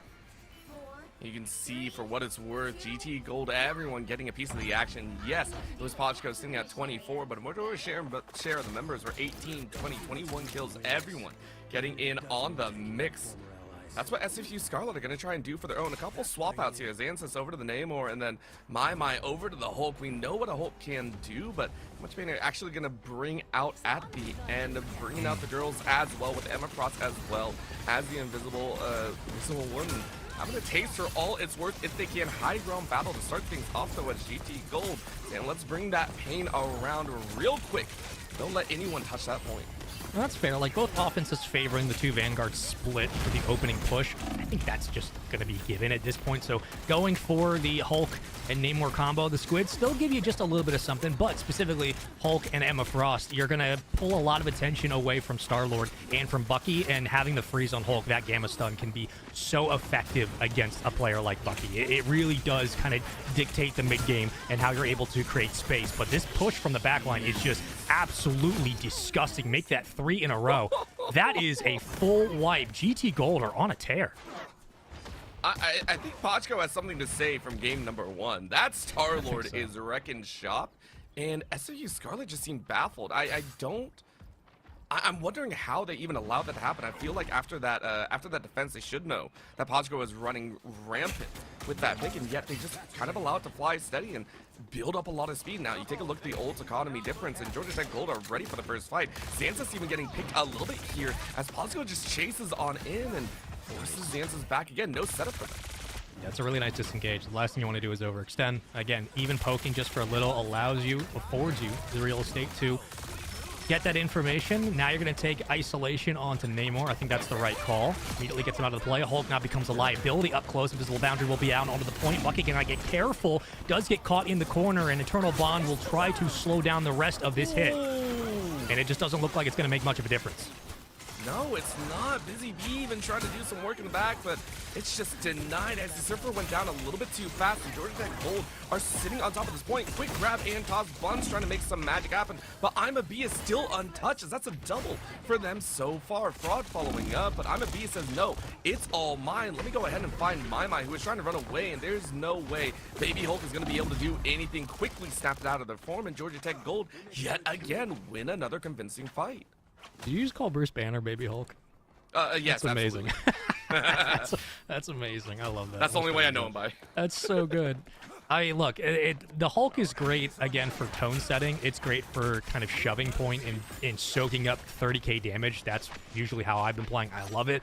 But it only works if you have a front line to work through. If you don't, if you're constantly playing split and then off of a recharge from reset, off of respawn, there's a lot of R's in that sentence. The whole point being, it's a little too difficult to make Hulk your primary option as an offensive weapon. He needs some help. He needs some Emma Frost help. He needs some stuns from Restrained. He needs somebody to at least kind of pocket and make sure that you constantly stay involved with the play. Kraken Impact still available. We got the Psionic Seduction out, and now the Fate of Both Worlds will keep everybody up for now. Is all red in the kill feed. A solo onto Hulk. Doesn't matter if he ults. Who cares? Just go ahead and throw all the DPS you got at him, and that should be enough to deal with it. Baby Banner now out. Goodbye. There it'll be. You hold on to the ult as well. GT Gold on defense say, honestly, who cares about the extra push with the tank? It didn't really amount to much, and we've maintained basically our opening hold. That is insane work. GT Gold quite literally handing back game number 1 in style. Mai's gonna try and play for this last attempt. And we've seen how this worked out for GT Gold. I don't think it's gonna happen any other way. And is Luxurious doing the exact same? Tried to send down a little bit of portal of their own, but it said high ground is where it's at. Eye of Agamotto to slam down on just about everyone. SFU Scarlet stunned into disbelief as the OT cries out, and Scarlet marked for negation. GT Gold take game 2. Yeah, I'm gonna let the desk break that down. That was a slaughter. I mean, just straight up. We can go ahead and talk matchups all day, every day. We can talk about, oh yeah, they did so much better on their late round. They had Hulk on an island. No, they got slaughtered. Just straight up, the DPS was the difference in this one. Loki being that much of a change from game 1 to 2 with the ban. I don't know necessarily if Loki was in, if this game changes too much. It does afford you more high ground. It does afford you more damage at range. It does afford you obviously more healing. But this was your Starlord went 40-3. This has nothing to do with Loki. It has everything to do with you gave up what 25, 39 final hits. You're never gonna win a game like that. That was just GT Gold doing what everybody had predicted them to do in game 1. What they showed they could do as the 4 seed against the 1 seed in the semifinals. That was a slaughter. That was not even close. And FSU Scarlet, luckily for them, it's only game 2 of the series. But GT Gold just showed that game 1 was a fluke. I'm terrified. I saw a 40 by the side of Pochko, and that just drew my eyes away. So honestly, GT Gold aiming for Diamond, and maybe even more so if they can. Let's go ahead and pass it back to the psychics of the desk. Go ahead and break down how that game happened. Ah, my brain! Keg, it sounds like you have a lot to say. Can you tell me what happened? What did I just see? I mean, look, it's everything that was bad about map number 1 got brought over into a positive way. Map number 2, you have GT Gold. They play very individualistically. That's fine. On a map like this, you could play, guess what, Shibby? Individualistically with a Starlord and just do whatever you want. You can throw out all the counters under the sun, but the sun is not enough. And let me tell you, it's a pretty weak sun when the best thing you have to offer, despite the strategist bans, is an Iron Man, Ultron, and a Captain America on the defense. I don't think that's going to work. And if it doesn't work for the first point, I don't think it's going to work for the third point either. I beg the question, Vaudable, did SFU run out of picks? Like, they defaulted to their comfort, their bread and butter, but unfortunately they burnt it. The butter is bad. What happened? I think they were just not prepared for the adaptations we saw from the other team. So Pochko, MVP performance, of course, but I think the big thing that we need to note here is their swap over from the Hela into the Star-Lord. That's really where things turned up a notch, especially on offense, where they were able to get more into their element. They felt a lot more confident, and especially were able to go toe-to-toe with the Iron Man and made it so that they just had no aerial superiority, because it's a really good counter against them when you can get right in their face, use that iframes to just stay alive and dodge some of the unibeams and everything else. But even then, also seeing Fraud swap over from after they got target banned from the Psylocke into the tank role. As we talked about, that flexible positioning is going to be a huge factor for Georgia Tech, and that's what we saw here. The Emma Frost was a huge play for them, especially with Luxurious doing so well on the Doctor Strange too. I mean, everyone played their role perfectly on Georgia Tech, where the other team were just trying to pick up sand, and it just was slipping through their fingertips the entire game. Yeah, it's so tough because, we saw the map 1 Emma ban, and it feels like Emma just kind of was constructed to decimate whatever SFU wants to run. The Captain America, the Hulk Namor. Mind you, Emma gets charge and maintains her beam charge off of the Namor turrets, off of the Hulk. Like, it's actually super tough if you're SFU to play into an Emma, and Fraud didn't look like a DPS player. Looked super comfortable in the tank role. I do want to shout out a specific guy, the only controller player right now in this tournament. Uxurious was hitting some massive Doctor Strange ultimates. I mean, it's crazy what a ping difference can actually do, because this guy was playing he was moving different, right? It was kind of crazy too. We saw it here, Keg, that Uxurious still has higher ping than even the other team. I think they might be playing remotely, because it is the summer right now. Some of the students aren't specifically in their dorms and everything else. So Uxurious, they were able to get that Strange ult at the end, even after they got pushed away.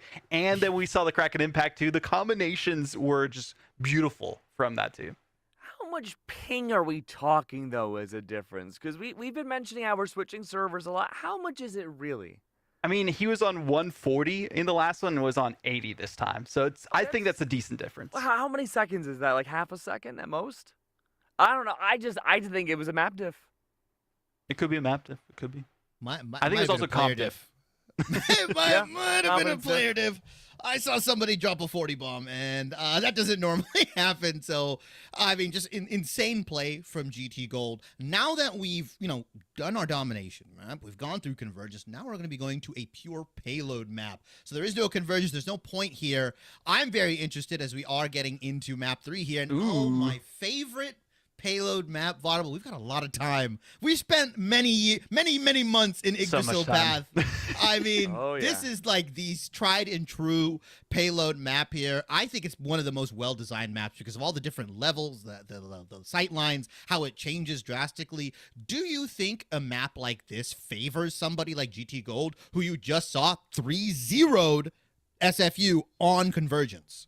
I don't think so necessarily. I think actually if Game Ninja swaps back to the Storm, because Storm is really effective, especially on these kind of maps, then they could create some more space for their team, get some big ultimates that way, especially if they're able to be protected enough by maybe a Magneto or something of that sort, and see kind of that comfort zone come back from this team. The biggest thing for the side of SFU Scarlet is that they just weren't able to get eliminations against the other team because they were kind of getting fragmented. They were trying to chase off other people. You had, the Star-Lord just flying around in their ears, buzzing around like a gnat. They could not fly away. So it's just a tough spot for them to find themselves in. I think we might see, if we don't see a Psylocke ban, we'll probably see Fraud on Psylocke though. So I think this is more of an even playing field for both of these teams compared to the other maps that we saw. Okay, I see you stroking your beard. You're thinking, are you strategizing? Have we gotten to the point where now the bans become a lot more interesting, right? Uxurious Strange going to be out there, Fraud Psylocke. Like, do you expecting these teams to adapt a little bit more? I think SFU needs a player with a psychology degree.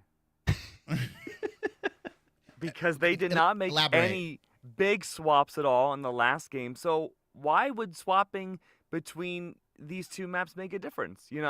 There's nothing that proves to me that the macro is going to change between SFU from then to now, whereas GT Gold, I think through all three maps they've shown that they're willing to at least make small changes even if their general strategy remains the same, which is loose. It is a much looser strategy and they can play to their strengths more. Yggdrasil can work decently well like that, and so if it works well on Djalia, why can't it work here? That's true.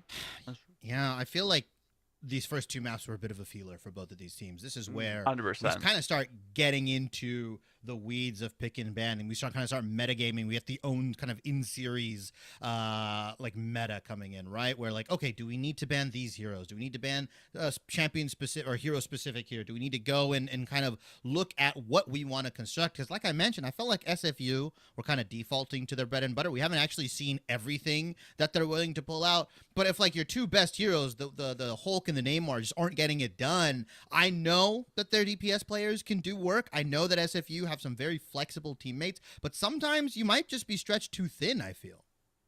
I think that is part of the reason why we saw them struggle so much here is that like once we saw the bans of the Loki, of the Luna, they didn't have as many options support wise, and especially when you're on kind of a convergence map.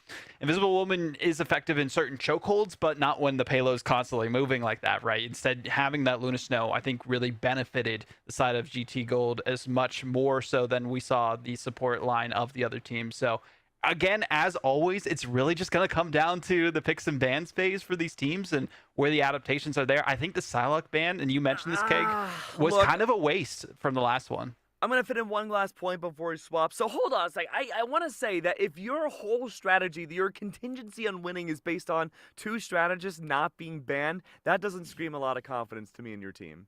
True.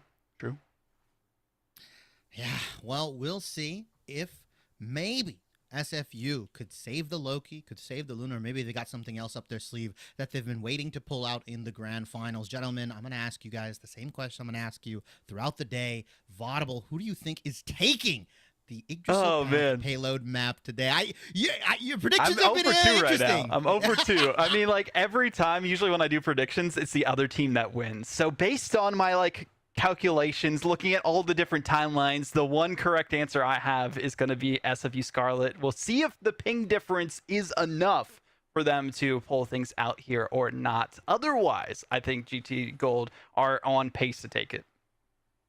Keg? I think it's GT Gold. I mean, everything that we've seen so far tells me it should be GT Gold to win, unless SFU has a sub or they royally pull out something brand new from their hat, talk to a coach maybe, then they could bring it back. But I'm not screaming confidence now from them.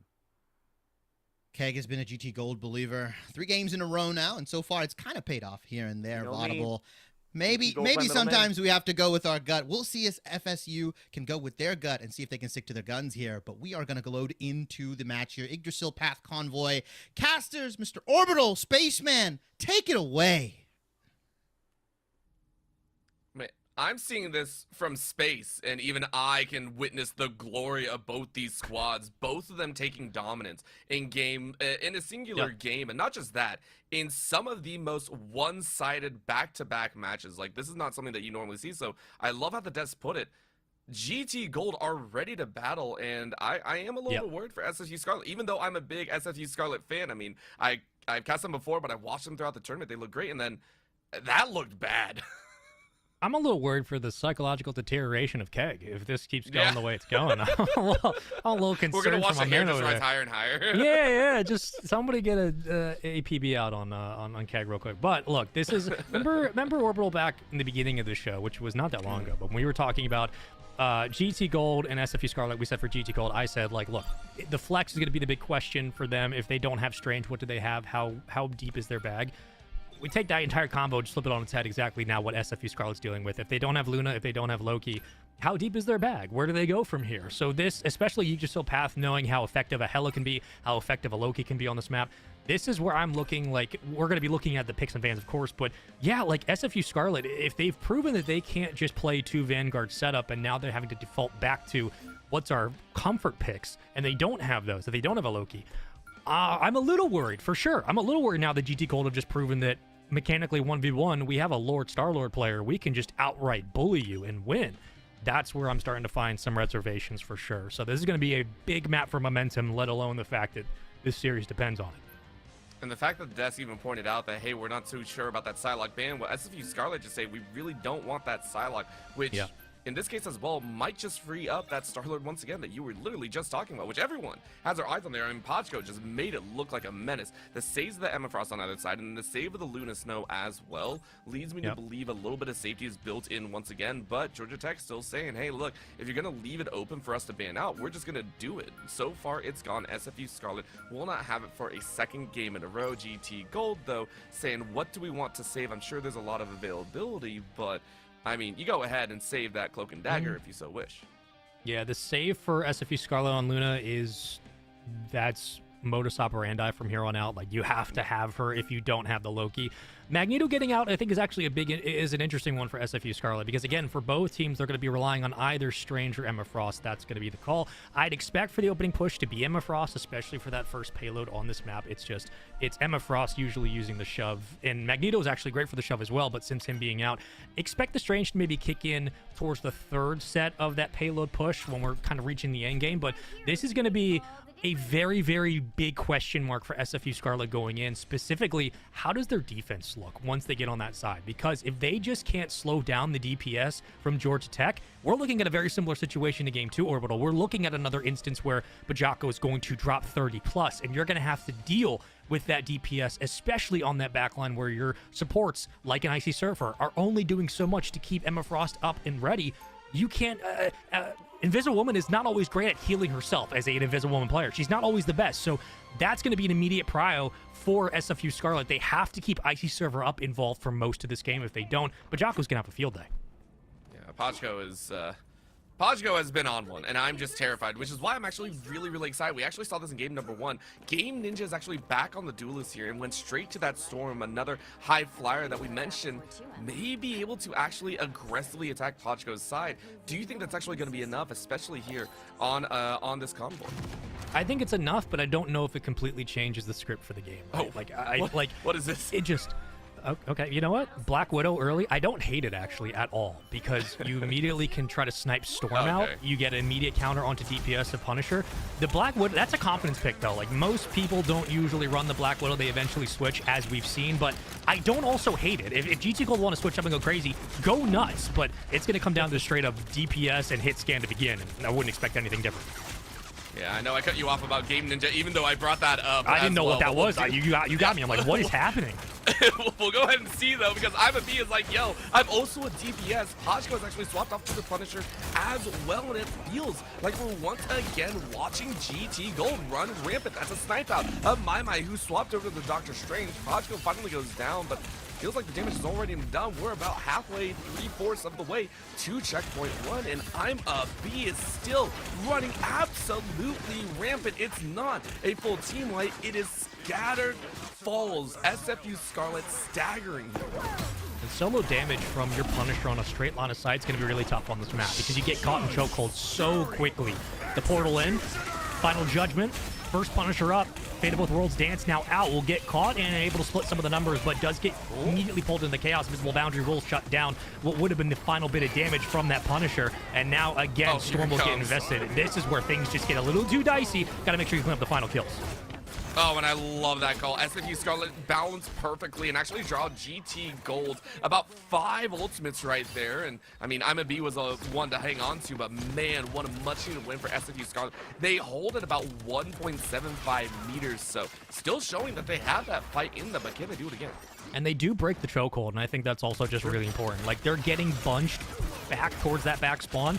Soloing your way out as a DPS is relatively easy, but as a tank, it takes so long to get back into the play. The fact that they win this defensive hold outright, that does spell well for the rest of the round. Who knows how it'll play out? But to start, SFU Scarlet defensively have looked much better. Oh, and what an annihilation. Fraud swipes down Buns, and they are just going to be lost in the sauce. Pajko saying, I bring the pain. The gavel has been swung, and this time you have no response. Okay, I said defense was good, and then they do that. So, you know, like, you give and take a couple of days. Yeah, exactly. Like, just give and take a couple of different moments where things split up and look different. But this is, you know, I want to say that SFU Scarlet have turned the page, and in some ways they have. Their defense is a little bit more stout. They're playing a little bit less spread out, and like the Des talked about, the individual fights that GT Gold like to play are not happening as frequently, but they're still losing the gunfights outright. They're still losing the engagements, and that's where SFU Scarlet defensively have to rely on players like a Storm, like a DPS, the Omega Hurricane could really shut down that front line, but as of now, it's not doing much. No, and they go ahead and just bottleneck as well. Severin trying to use that cloak and dagger, swapping in and out with that ult, making sure to create a little bit of a give for against SFU Scarlet. Georgia Tech Gold pushing back as SFU Scarlet waiting for the right time. They got 4 ultimates to go, and maybe they're waiting for Game Ninja, who now has that Storm available, up and ready to battle. But Georgia Tech still pushing on. It's a convoy deference. Both teams disputing over which way it should go.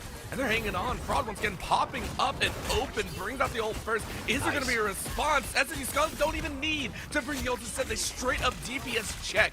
Georgia Tech Gold wipe 3, wipe 4, maybe even 5 as Bolt World and Severin have to run for the hills. And that invisible boundary from Icy Server is conditional. It doesn't get popped because they're waiting to see if the opening fights go their way. Once they do, they just play the man advantage and they straight out just play defense from in and out. And Orbital, you're absolutely right. Like, once they get 1 or 2 opening engagements, once they get 1 or 2 picks, then you don't have to worry about investing into the ult. You can just play off the combos you have available on the field. And this is where a Mega Hurricane can do so much disrupt the backline. Yeah, you get to proactively wipe them out yet again. Game Ninja said, yo, the weights are off. The training is done. Let me show you what I did in game 1. That's just a perfect timing across the board, and you saved 5 ults to boot onto your next team fight. Such an important moment to respond, to bounce back in for SFU Scarlet off of the opening shove. It looked like the Punisher was going to get siphoned a little too close to spawn for my liking, but the defense holds. They're not able to really get the shoves they want on the front line, but they do enough to keep the other healers off the play, and they force the tanks to get a little over-aggressive where, again, Emma Frost can do the most. Like we see here, Eternal Bomb will get invested quickly. It was a Sonic Subduction early, but everything else being essentially even. The Invisible Boundary will allow some extra heals, but this is just going to come down to eventually 1-to-1 fights all the way across the board. And there was a very early pick on I'm a B as well, so I think Georgia Tech Gold actually said, hey, let's back off a little bit. Let's not allow them to get so much, especially with this ult pop as well. Out comes the Punisher with a little song and dance behind. Dizzy V making sure that you push them all the way back to checkpoint 1 position. Really denying them a lot of spaces. GT Gold now on the rebound saying, let's go ahead and power up Bun. Ready with a little bit of blocking power. Pajko trying to answer back with a bunch of their own, and they actually do find it. Punisher on Punisher action means only one can survive. Bolt Ward gonna try and help out as well as the rest of the team is funneling on in. GT Gold starting to find their marks. My and Zanzas both go down. Game Ninja next to fall as the marks are red and the targets go down. Georgia Tech Gold find a team fight win in the first of about 3 in the past. Yeah, and that's, again, a big boon for them, knowing how much they had to work to get through that first choke point that they had essentially dominated off the opening rip of this game. They've done quite a nice job of being able to stabilize in the mid-round, and again, forcing the tanks into awkward spots they don't want to take. And like they've done so many times, they invest in their ults so timely and so perfectly. Oh, at the same time, yeah, Georgia Tech actually mitigated a lot of damage. Remember, that took out 3 last time, and this time Georgia Tech Gold say, hey, it ain't gonna be free. Pajko actually goes down, but Agamotto slowing everyone away. Luxurious, though, says, hey, that's not what we want to do, because My sends it right back. And at the end of the day, it's a stalwart stall on both ends, which means just chewing into Georgia Tech's time as they are just meters away from taking this second checkpoint. 30 seconds left currently in this round. Luxurious trying to stay alive, but no, Bolt Ward falls. Luxurious falls. Nice. Same with Fraud. Only DPS and a singular strategy to stay alive. SFU Scarlet, though, hold very strong with all 6. And My now looking for a little bit of a teleport angle just to close things out, just to have a little bit of fun as well. 5 seconds left, and they'll call it right here. Georgia Tech Gold, go ahead and relinquish a little bit of control. No, they go ahead and sprint their way out with the teleport. Go ahead and get a little bit of a bounce between the gates. Xanza says, surprise, you ain't catching us. SFU Scarlet rock to a third as well. Pajko says, please gonna do some DPS. And SFU Scarlet say no thank you. OT will wear out. They're ready for the gate, and GT Gold gets stopped at 1. You're saving up all the ults, so if we're doing math, 2 beats 1, sure, but that's just great poise and patience in chaotic moments from SFU Scarlet. They really get bullied. They really get shoved. The same similar situation from game number 2, where they're just unable to keep their feet on the ground. They get into a chokehold. They then break out. Their tank starts to step up a bit. Then you start to see the DPS settle into a rhythm. Then you start to see the Ember Frost settle into a nice rhythm.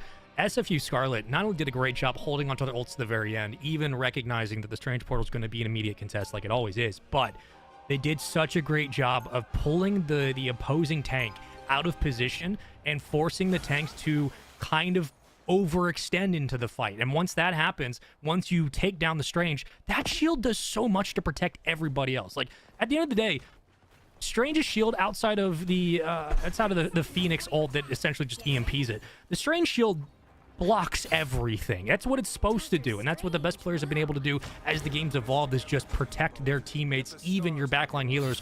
When you have a player like an Invisible Woman taking a lot of that damage up close, I mean, she's putting out 21,000 healing, 5,000 damage more so than your Luna.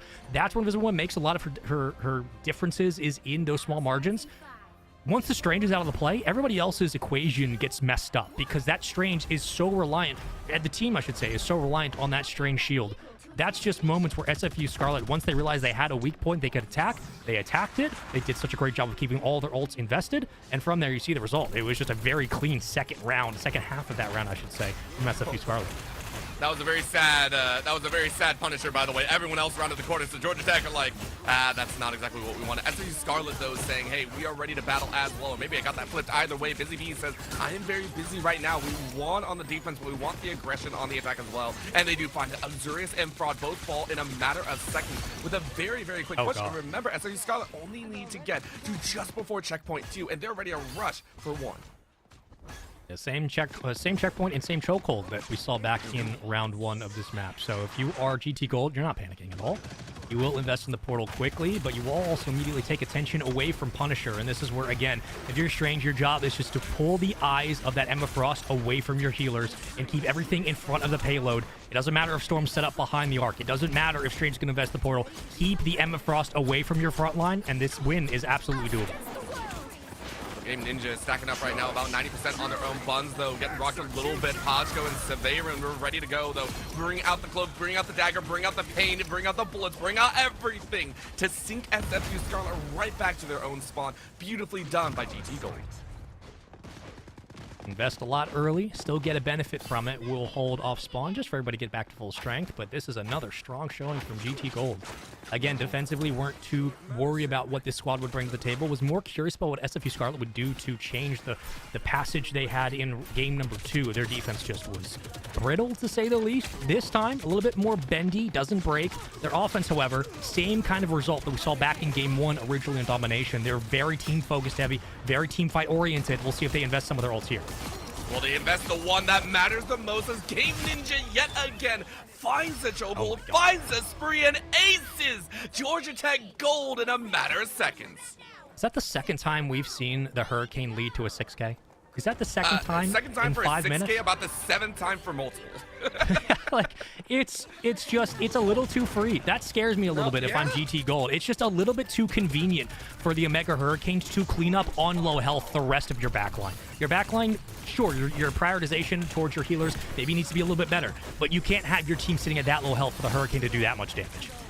And we mentioned it before, Game Ninja rocked this in game number 1. It had excellent results. Game number 2, they didn't. And now they bring it back and actually force Georgia Tech Pajko to be denied. You're stuck on this Punisher because you don't actually want to duel. Granted, the Star-Lord here, I don't know if it would actually bring that much difference, but yet again, we're sitting at this crossroads, right? About 3 minutes, 40 seconds left. Scarlet are sitting on 5 ults. GT Gold are sitting on 5 as well. So this is going to be a test. Who DPSs who, and who is going to be forced to break with the ults first. And honestly, I can see Georgia Tech getting a little bit antsy, saying, hey, we have to fire off a shot and pray we make our mark first, because we know it's going to be answered, but no, it's Ice first. Sonic Seduction to the Eye of Agamotto. Got to expect it. Visible Boundary will happen quickly. At 88% for Aurora. Won't matter too much in the air. And there comes the Eternal Bond. So, again, the Luna counter will be in to cancel. The 1-2 combo is perfect to begin. Sonic Seduction does tag a couple. Brings them into fruition. The final judgment from Punisher is great up close. Trying to find the 4th, the 5th. The wipe is all across the board for SFU Scarlet. They knew exactly where everybody was coming from, and the Punisher one-on-one in the back doesn't even matter. It's just for bonus points. That was a full team fight orchestrated for the last 3 minutes and executed down to perfection. 4, 3, 2, 1. And you want to know the worst part? Please tell me. SFU Scarlet needed 5 ults to do what Game Ninja did with 1 earlier. That is so good, though. SFU Scarlet bounce back in a mean way. And it's not that GT Gold couldn't fight back. They were. We saw that early defense. They actually rocked out in multiple fights. But SFU Scarlet this time, as you called so cleanly, they bent, but they did not break. And I think that made all the difference in there. And again, I look back to that full wipe from Aurora's Hurricane. Like, yes, it doesn't end the game, but it puts them in a kill box. It puts everybody from GT Gold backs against the wall. Quite literally, you've cut the map in half, you've cut the payload in half, and now you're just having to ult v ult. And not that that doesn't work for a lot of teams, but at this level, the 1 or 2% difference in mechanics for a squad like SFU Scarlet that we've seen so far in the duration of the series, when it comes down to ult v ult, you're going to be looking at their mechanics to make the difference. And it just simply was. At the end of the day, it doesn't have to be more black and white than that. This team put themselves in a position to win with that Omega Hurricane. Then they rallied it into a perfect final judgment, a perfect Sonic seduction. It was just a bunch of small plays at the right time that continue to show that SFU Scarlet have the number of GT Gold. But this is now a much closer series than it was before because GT Gold looked phenomenal on offense. Some questions still for SFU Scarlet defensively, but their offense there was about as clean as we saw in Game 1. And all of a sudden now we got ourselves a real series. Yeah, and I'm scared because Keg is going to have his mind, kind of burned Keg a few might more die by times the here. end of So this. let's go ahead and pass it over to the desk to see how bad that burn is and to see where the minds take us. Desk, take it away, please. Well, Vaudable feels vindicated. I do. Keg looks like a fan of a terrible sports team because he has put money on GT Gold every single time. And unfortunately, GT Gold just didn't produce. And Vaude, I'm going to have to say it, I feel like GT Gold's ultimate economy and their usage was not that good this game. That seems to be the case. Like, they get on a hot streak is what we saw in Game 2. They looked really good. They had the coordination going. They were in their flow state. They were on top of the world. But I feel like when this team faces adversity, that's where they struggle the most. They didn't face adversity much in that second map, but they did a lot in this one, especially when we saw on that second checkpoint, they were about to capture it, and they let the entire team through the floodgates. The Trojan horse came through, but they just opened the gates for them and said, hey, you can take the point away from us and we'll just give you the next round. And that's exactly what we saw happen there. But also, as I was kind of alluding to, Game Ninja swapping back to the Storm, like their comfort zone, using that with the Punisher is the combo for them. So if you're going to be facing off against this team in any of these maps, even Domination, I mean, you got to make sure you ban that Storm because Game Ninja is so effective in it. We saw even a Hexa from them, and they just destroyed the other team. The way that they were out-fragging the other squad just proved to be too much for G-Tech Gold to really overcome. I'm surprised. I thought for sure that they looked so good in the beginning, GT Gold, but it was Game Ninja on the Storm. That's all it was. That was the big eye test of what it was to win things back. And we talked about to high heaven how good the picks and bans were, even from GT Gold's side. The Loki was very fraughtly discussed by the three of us in the green room, and that just wasn't enough. It was the Storm diff, and I'm really hoping, I'm praying to whoever's not responsible to Hell's Heaven that we see a swap from B away from the Winter Soldier, because that really felt like the weak spot to me in this matchup. I think there were a lot of moments where I was just kind of like anticipating value from the Winter Soldier, like, oh, he's going to ult now. Oh, he's going to ult now, and he's not ulting. As we are going on to T'Challa, a beautiful map, by the way, like arguably one of the most beautiful maps in Marvel Rivals. The gimmicks in this map isn't as bad, right? You can destroy some environments, but I feel like this is one of the most fair domination maps here. I feel like Storm is still really good, though, so I feel like SFU, might be willing to pick that up here. I think GT Gold definitely kind of need to look at their DPS. Pachka, despite the loss, looked very good on the Punisher. Kind of feels like this game was determined a little bit by who had the better Punisher ults. I know we talked about the Storm getting a Hexa kill, but I mean, each Punisher were just trading like, triple kills, quadra kills back and forth really consistently. And I think the fact of the matter is that GT Gold just did not have the support ultimates ready to contest with what SFU was throwing at them. They did, they just didn't use it, is the thing. We saw Bolt World have their ultimate available for 2 of those fights that determined the victory for their opponents at SFU Scarlet. They didn't use it when the Omega Hurricane came. I'm like, okay, maybe they're saving it for the next fight because they know they kind of have to hold things down. And then they got taken out so early on in that fight, they didn't even have a chance to use their ultimate. So again, just the timing was a little bit iffy there in terms of the coordination for their ultimate abilities. So we'll see what happens in this next one, but I would not be surprised if SFU Scarlet just kind of snowball from that victory. Again, they're swapping servers, so it could be a differential there. So far, every time a server swap has happened, the server advantage team has won, so we'll see if it continues this way. I've got nothing. Let's just get straight into the game. I'm ready. I'm ready. Anything I say will be counteracted by the server itself. Shibby, what do you think our predictions are? I I do have one more point before we get into Oh, predictions. no. Is Make it end. there a potential for us to stop banning Magneto and start banning Emma first round? Because I feel like GT Gold the has Magneto, to. Yeah. right? I feel like the Magneto for Magneto trade has been favoring, just the better Punisher, like we mentioned. I feel like the Emma trades, both Emmas are very good. I honestly, Emma ult has been getting a ton of value in denying support ultimates, but when you're facing up against the Punisher, she just kind of shreds you down, right? Like, you can't really do much. Yeah, I feel like we saw Fraud do really well in Convergence, but for Domination, it might be better to opt for the Magneto this time. So I'd expect to see that as well. But in terms of like what we want to see, I think SFU Scarlet just going to pick up where they left off in their last Domination in here as well. And I wouldn't be surprised if they take it. And that's going to be my prediction. SFU Scarlet taking this one as well. Oh, I feel like I'm in too deep to swap the Scarlet, but I do feel like Scarlet has it at this point. I mean, GT Gold, they made proper swaps, but they just weren't able to bring it back when they needed to the most. That's a really scary thing, too. And that is not a confidence booster either. If Game Ninja stays on the Storm and it's not banned out, I think SFU has it. Well, first time the desk is unanimously in favor of SFU here. Keg, maybe we've got a bit of a cure for your GT Gold depression. But what is it? I need to know. Oh, maybe we'll find out after this map. But Oh. teams are raring to go. We're going to go into Birnin T'Challa. My lovely casters, Mr. Orbital, Mr. Spaceman, take it away. I want to see how this map goes. Thank you very much, Mr. Shibby, Mr. Vaudable, and poor Keg. I feel like Keg's going through all 5 stages of grief at this point, sitting on acceptance and holding on for dear life, because it's been a roller coaster. We really have to be honest so far, because I don't think anyone was really expecting that level of difference in game number 3. No, it was a nice showing between both teams of what their strengths are, what their weaknesses are for sure. But this is a map where, like, if we get a Wolverine snake through, I think that makes a big difference for either team. This is where Wolverine can really do the most. Also seeing like the likes of a Penny, Storm can be great on this map as well. But you and I were having a discussion, kind of the backline, about like how much of a difference of an impact maker is this Storm. Orbital, it feels like the Storm might be. A lot of times we put the Psylocke in that conversation, we put the Loki in that conversation. Aurora might be making the difference for SFU Scarlet in this series, just straight up. Yeah, I never want to bring it up until we actually see that impact. And I always say, 1 time's a surprise, 2 times is a coincidence, the 3rd time there's a pattern.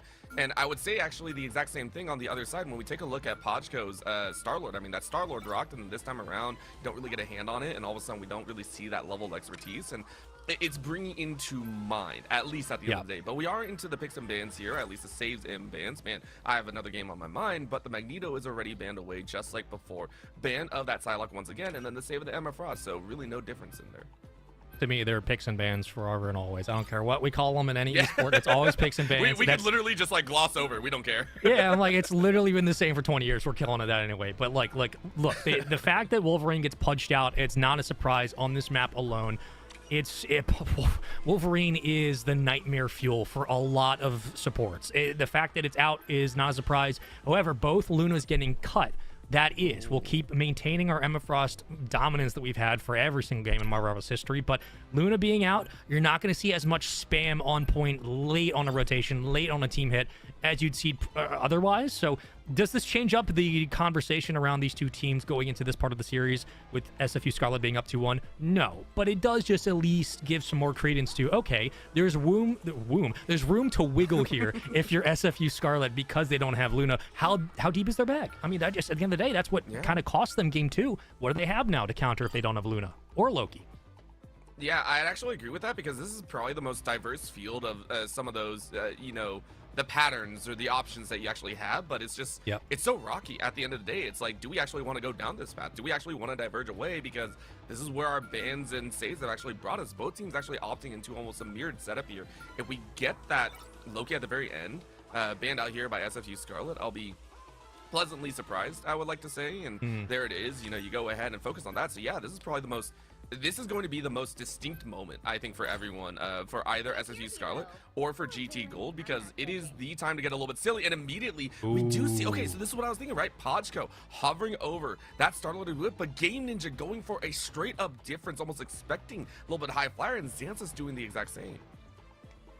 That if they stay with those, I have to put the asterisk at the end, right? No, like it's always like we start kind of set in these rhythms of, okay, these are the picks. Now we're gonna start to make the story. But that pick by Game Ninja for Spider-Man was gonna be a perfect counter to Hella on the other side. Of course, they switch off, so that makes more sense. But these are the kind of moves in the margins that if you're a team that can pull this off, specifically with the speed adjustment that Spider-Man brings to the table, yes, the pick is going to be very, very quick because his health is so low. Yes, he can be annoying, but this is where you are putting so much pressure on your Spider-Man to make most of the opening engagements as a DPS land, if not for full hits, at least just to strip down all the way to low health, because you're hoping on the other end that either the Punisher or the Bucky can't do enough to keep up.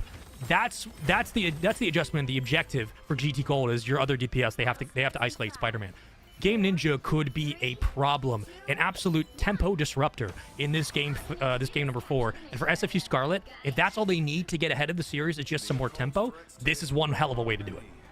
I mean, the tempo's all there because the tempo's not even on Spider-Man. We go ahead and get that oh game my swap God. into the Game Ninja Storm because, listen, we don't care about setup here. We don't care. This is the NECC Grand Finals of the Summer Marvel Rivals Tournament. There are so many words that only Shivy can say it all as we set up for Domination on map 4. And there's only so much you can actually do here. So Pachko sitting on that Punisher once again. Georgia Tech Gold, though, first unleashed into this possible lower ground. They're a little bit spread out here. SFU Scarlet trying to do the same as they open up. My stepping right into the mix, trying to make sure some of that shred DPS isn't really there. So Icy Surfer is able to find a mark number 1. Fraud is already down, which opens up a little bit more space. Pachko is still finding a way off on the sledge, but Xanthus is able to take out the frontline tank, which means now SFU Scarlet get first turn. I'm not going to say I'm mad that Spider-Man's not in the field. I am going to say that I think it's funny that we switched to Punisher and then the first choice off turret is we're going to shoot through a wall that you can't shoot through. Like, it's just, to me, that's comedic timing and that's hilarious, but it does give more credence to FSU Scarlet. Again, being just a better front-loaded team on opening team fights. We saw it in Game 1. We're going to see it again to begin this 4th set. It's just going to be straight up wall-to-wall. Can you out-mechanic probably the best team from the semifinals if you're GT Gold? To start, the answer is no, but we know this team loves to play individually. When it comes down to the isolated engagements, they can absolutely win in the margins. We'll see what they can do here.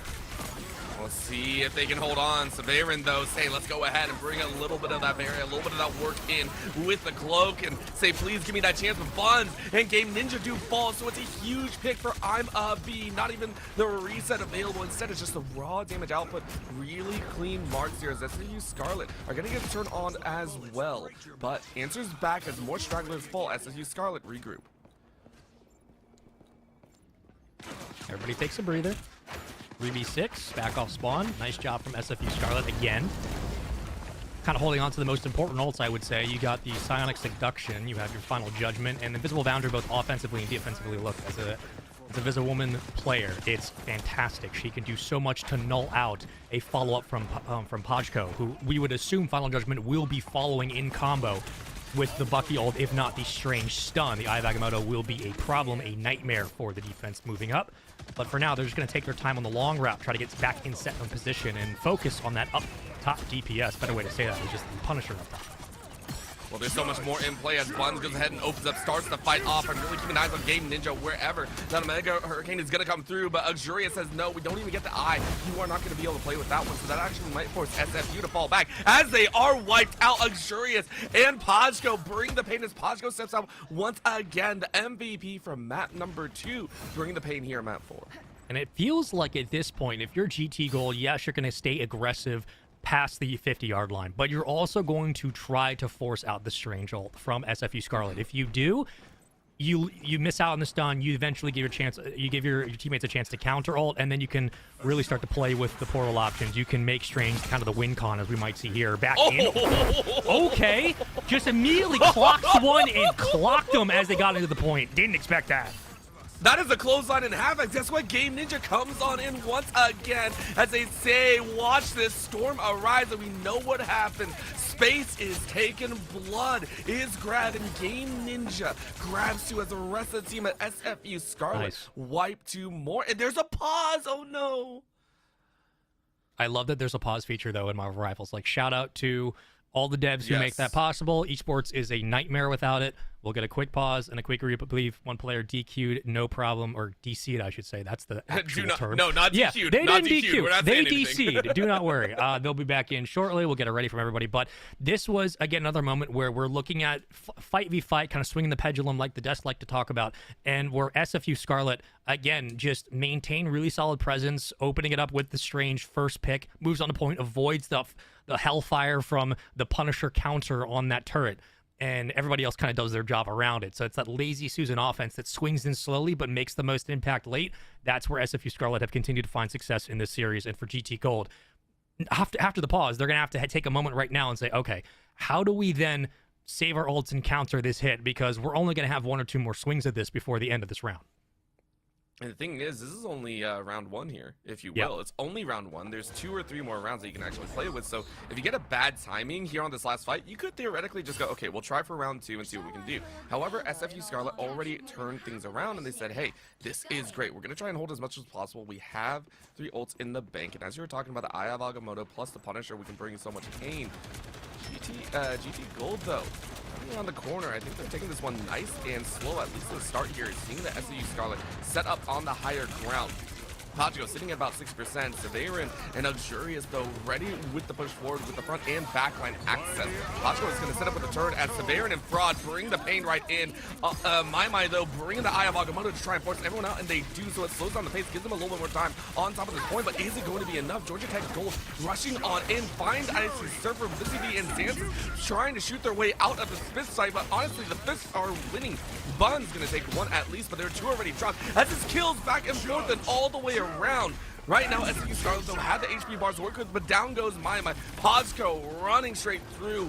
And at 96%, Georgia Tech Gold get the turn at the last moment. And it is a divergence from map 1 as we see round 1 go GT Golds. Such great prioritization. You talked about kind of the walk up there of they're going to take their time with this hit.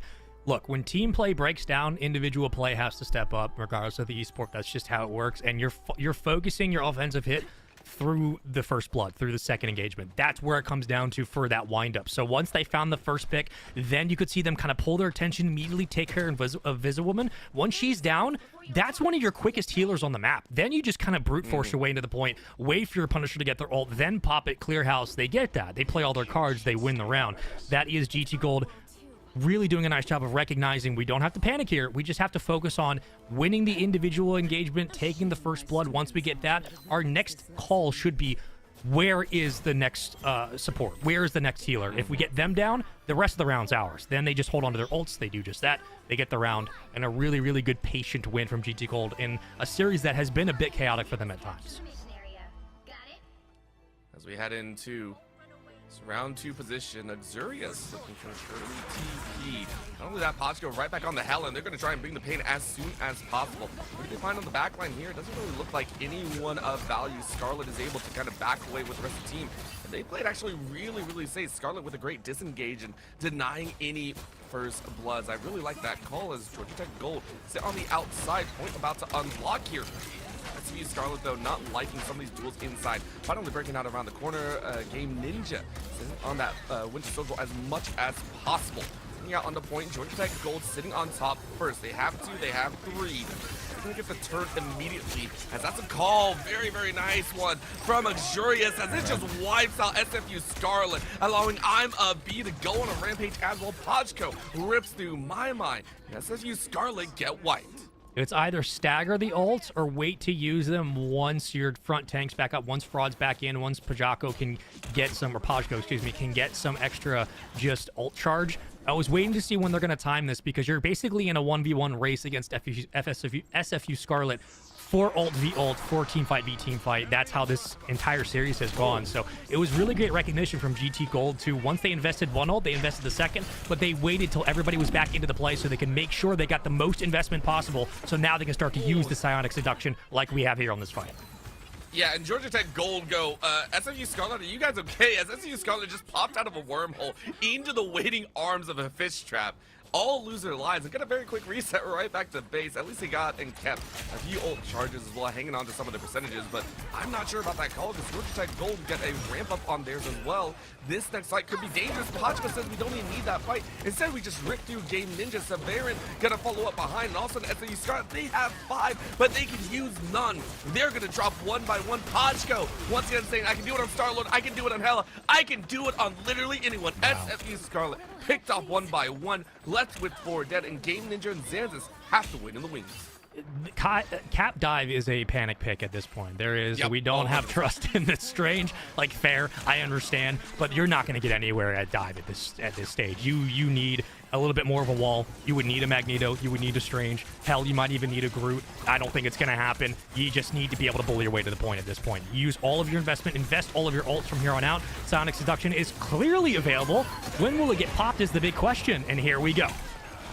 They're going to drop everything, but Buns goes down so quickly. What a catch by Georgia Tech Gold. They deny the denial at the very end. The last breath, the last attempt is a whimper. Yes, there's a kill right back, but Luxurious ensures that everyone is static. Everyone is stuck as the kills trickle on in Georgia Tech Gold. Payback in spades. SFU Scarlet 2-0'd on a domination map. Did not expect that at all. I thought it'd be a little bit closer on contest-wise, Orbital, but like the sheer power of pushing back a front line, forcing a dive pullout, and then forcing... It goes from Strange to dive with Cap to panic pick at the end. We need Spider-Man to get in there just for agility. That progression, or I should say degression, for SFU Scarlet tells more about the success of GT Gold than any team fight they had in that game. Like, did they bully their way to the point? Absolutely. But SFU Scarlet went from their main meta of Strange down to a Cap for a panic pick, then to we need to switch to a Spider-Man because we need to get the point quickly. Like, you're seeing the decrease of confidence in this squad once they realized they just couldn't win the team fight outright. That's GT Gold, plain and simple, just playing much better. And clearly they've cleaned up a lot of the choke points that they were being troubled by in game 1 that has not come back to rear its ugly head. And they're just, again, back and forth in this series, showing that they can go punch for punch. For the first time as well, I want you to take a look. SFU Scarlet held to single-digit eliminations across the board. Yeah. Every other game, there was at least double digits somewhere. It was either Xanthus or Game Ninja. Every single member held to the low ground. GT Gold stepping up saying, why didn't you believe in us, Keg? Why did you not believe? So we'll go ahead and send it right back to the desk because I'm sure Shibby as well as Vaudable and Keg all has something to say. Let's go ahead and pass it over to them. I'm being bullied from outer space. Oh. I don't know, Orbital. I don't know, man. It's ping. It's the placebo of the ping. Because every time a team has advantage on their server, they get the win. So that's what we got to go for. We'll see if something changes in the future, Keg. But like, if the trend continues, that means the next map we're going to see SFU Scarlet get the win, and then we're going to see GT Gold get the win, and then at the end, SFU Scarlet will win in Game 7 if things continue this way. I mean, Chevy, something has to change here. 100%. I mean, look, if the data fits and you're right, I mean, it's a ping gap. But realistically, I feel like, again, we talked about this in, I believe, Game 2 when they lost, right? In Convergence. It really feels like SFU are running out of options to play. Like, they kind of just hit a wall, and they're like, what do we play here? Iron Fist, or do we play this? Do we play, you know, like, I feel like SFU, as flexible as some of their players can be, and we've seen them be, they just do not have an answer to like the Hela, Doctor Strange, Emma, like Winter Soldier. And it's funny because AB on GT Austin's side, they don't have the biggest of hero pools that we've seen them at least flex here, right? They've been a Winter Soldier player pretty much this whole series. We haven't really seen him swap on to anything else. So it's really interesting that maybe they're letting him get away with it, or the fact that SFU Scarlet just aren't able to swap to anything that can actually meaningfully make a change. I'm just so curious what the strategy is going to be here. Again, we said, oh yeah, they should ban the Emma Frost this time and make sure that they could have that Magneto available to counter the Punisher. We didn't really see enough of like that kind of play from the side of SFU Scarlet. So maybe going into this next one, they'll pull out something that they're more used to. Looking specifically at the map pool here as well, we're going back to Convergence, and Convergence worked really well for the side of GT Gold. So this could be where the mold is broken at least a little bit, and we do see a team win 2 maps back to back. Otherwise, again, just questioning if it's more just the ping placebo for teams to get the victory here, Keg. I mean, what are your thoughts on it? I don't think it's a placebo if there's hard evidence to prove that the clinical trials are making it work. Like, this has been the hardest data we have had on both of these teams thus far. And I mean, I don't even know. I'm kerfuffled at this point. I think if anything, this just goes to show that I guess we need to have an NECC LAN at some point to really show that we don't need a ping diff. You know? I agree. Well, I mean, yeah, I wouldn't be opposed to it. Yeah, you know, I wouldn't complain. Well, the powers would be listening, but we are into our 5th map of the day in Central Park. One of the, I will say, newer maps is maybe the wrong statement, but it is definitely one of the newer ones we have here for Convergence. Now, this map, out of all of the Convergence maps, I feel like that first point is so impossible to attack because of how little choke points there really are. Like, you can go through the side, you can go straight through, and that's about it. I feel like Groot, this is the one map where Groot can really flex his muscles. So if we have even a Groot tank player here, even a Penny, like you said, the Penny Rocket might be an option for either of these pretty teams. good. Yeah, Central Park. No thing at all, by the way. We haven't seen anything this series, which is really interesting. I mean, we've seen many things, but not the thing. Yeah, the one. We haven't seen Ben Grimm. We haven't seen hasn't Ben been as Grimm. fantastic as we would like. Oh, Benjamin Grimmothy, yeah. Yeah, there we go. Well, Central Park, are you expecting these guys to change anything up? It seems like they're very locked in on their comms. They don't care. They're just We're gonna see Emma again. I mean, like, we're gonna see Emma. We're probably gonna see a Storm again in some capacity. If not a Storm, maybe a Human Torch. I mean, I'm surprised we haven't seen a Human Torch at all so far for that. So I'm expecting we see maybe a Captain America again, because Cap is kind of just a nuisance on this first point, just to keep people away. We could see, that Gamma team up as we were talking about before. I mean, Hulk's decent when you're trying to just get people off that first capture point, because the first capture point, I think, really decides things for a lot of these teams as well. And this could be our map because of the jankiness of Central Park. That changes the pace of a team getting a victory in a row. So we could see Georgia Tech getting it, but they're going to be on the attack side first. So I feel like they have less pressure on them, maybe because they'll be getting it out of the way. They'll be able to be like, okay, this team's going to go for this. Let's just go as far as we can and then hold as long as possible based on that. So I think Georgia Tech might have some more favor there, but the statement has been made that it's been the ping differential. So I got to go with SFU Scarlet myself with potentially taking this again. I think GT has a much larger pool of heroes that they can work with, but I think they like to play much separated. They like to play a lot more loose. And for this first point, you really can't go for that. And the ping diff. So I'm saying SFU. Predictions are through, and it's tough because, I'm looking at SFU Scarlet right now across the board, 13, 26, 23, 28, 17. Someone's on 11 ping. This guy's nearly at single-digit ping numbers.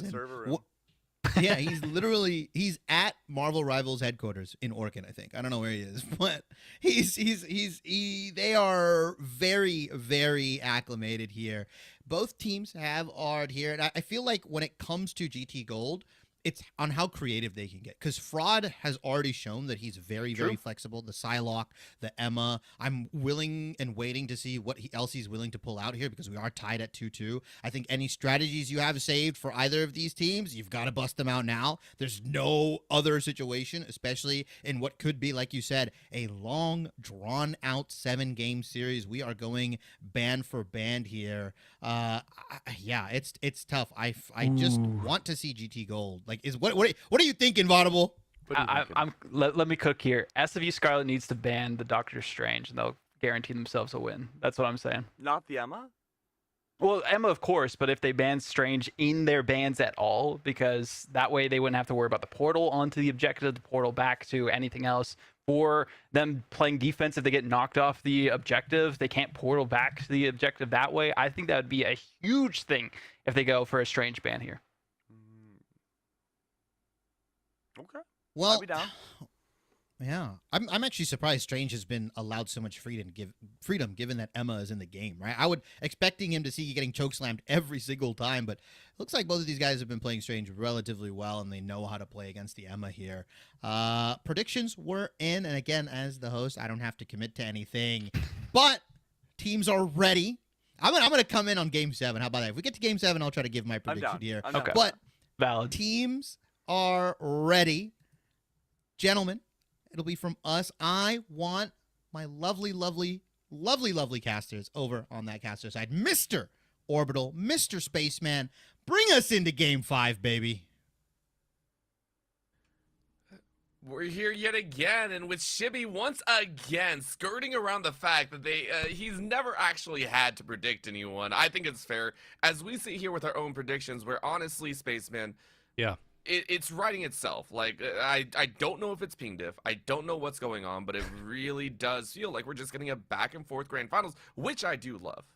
Yeah, look, I know ping diff does matter. I'm not going to be that naive and that much of an old head to be like, ping doesn't matter at this stage. It absolutely does, especially in this game. Right. Trust me, it does. But this does also feel like, at the end of the day for SFU Scarlet, what is in your bag? If you don't have Strange, if you don't have Luna, like if it comes down to panic picks, that says more about just your game state than it does about the quality of the server. So I'm looking more at just straight up SFU Scarlet. What do you have to change up as we go into Central Park? Because convergence on this map can be, like we've seen for the last 90% of this series, shove, shove, shove, shove, shove, shove, shove. And if that's the case, you'd love a Magneto. We're not going to get it, but you'd love a we actually might. You would love a Magneto that we're going to get a save from Georgia Tech. But this is a big pick and ban moment, a big save and ban moment, if you will, for SFU Scarlet. This could decide their success in this game. Yeah, not only that, we see a heavy swap as well. So keep in mind, SFU nice. Scarlet pretty much exclusively banned out the Psylocke from Game 2 onwards. And this time it's a hard swap. It's actually banning out the Punisher, which, again, both sides actually used to a high efficiency. They've been sitting there going, hey, we're getting that hit scan. As you were talking about, Spaceman, just it's free damage. It played at the right time. And then they actually saved the Emma Frost as well. So these are huge shakeups on either end. And if we're talking about the previous game, well, we had some of the most mirrored bans as well as saves. Now we're getting that adjustment in here, but this is the one that I think you talked about a little bit more. It is going to be that Luna Snow banned out on both ends. Yeah, at this stage of this series, I think it's fair for both teams in their saves and ban phases to be more reactionary than it is for them to dip into a playbook for more game plans. Like, banning out the Punisher might seem like, oh, they're just getting rid of it because it caused problems for them. Yes, but the margin of error between both these teams for the entire series has been 1%. It's been a win difference of 1 or 2 mechanics or 1 or 2 team fights has spelled a win for GT or a loss for SFU Scarlet. So at this point, if you're just taking focus of Punisher off the play and saying we want you to beat us with a different hit scan, fair play. You've been going back and forth in a pendulum series. I think that's the right way to go about it. You keep both Cloak and Dagger in. Loki will not be in play for SFU Scarlet. So again, they get rid of Punisher. They then lose the Loki. What do they have to bring to the table? And I think their tank has to be a little bit more steady this time, Orbital. You can't just drop from Strange to a dive to a, we're going to basically kick up our DPS and try to get more agility. They need a solid, structured, consistent tank in this game to give them a front line to work from.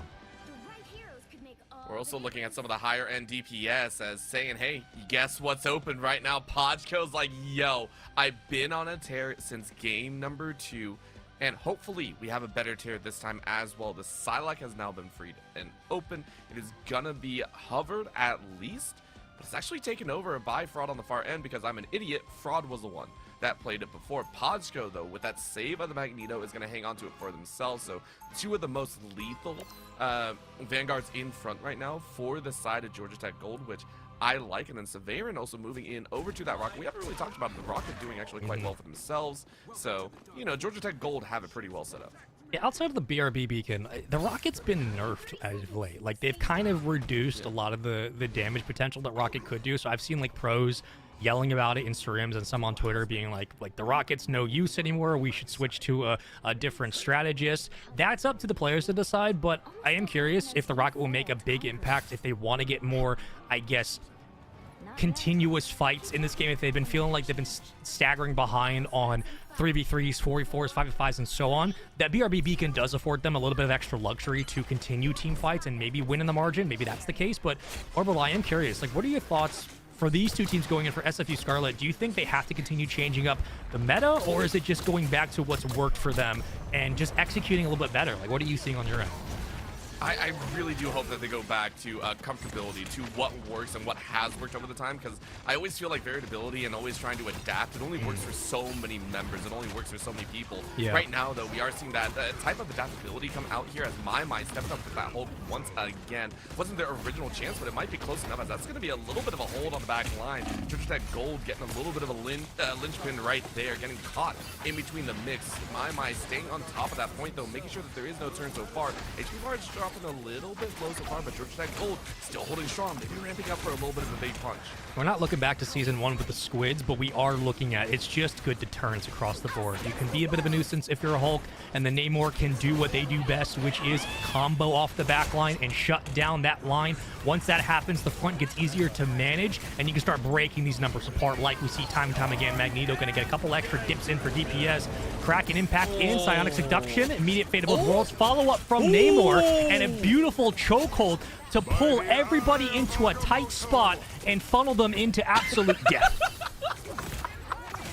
And I love Luxurious. Luxurious, the last call here. I have no idea what that eye was, by the way. I have no idea what that eye was. Panic eye. It really was. But that is a rough one to hear when 4 of your teammates are gone. SFU Scarlet, what a beautiful rebound, and it's off of Xanthus, who has been so steady on the back end and is now showing up once again. But remember, GT Gold have ults of their own. Busy B gonna lay down the pain to start things off. Hajko is gonna go high and maybe land a rocket ult, but it gets eaten up by the shielding. That Eternal Bond does save some, and right now the Psylocke has to kind of acquiesce behind the backline. She can't really play out wide. So that funnel does help SFU Scarlet defensively. It does keep numbers in front, and GT Gold have to reapproach their hit. And they can't do it from here on out. 3 more blue in the kill feed. And yet again, a moment where it looks like the wind-up's great from GT Gold, but the defense from SFU Scarlet is stone cold. It's just way too good. All right, it's ping diff. I'm fully sold right now. It is ping diff. We'll see 100% ping diff. Because where was this Xanthus throughout the entirety of the previous games? Like, I know Xanthus has been putting in work. I know that. Do not get me wrong. But this Namor, that setup, I think we talked about this before. Some of the chokeholds are so difficult on this map. The defense has so much time to set up. Xanthus is getting free damage each time. Now has ult ready to go as well. Ready with the pain from the waters, the Keystone Witch, and Georgia Tech Gold are like, dang, what can we do to break through? We're still stuck in the same pattern, but Severin stepping in to start. Hulk players are so annoying on this map. It's just way too much to deal with constantly, and then the Gamma Freeze can also be a problem.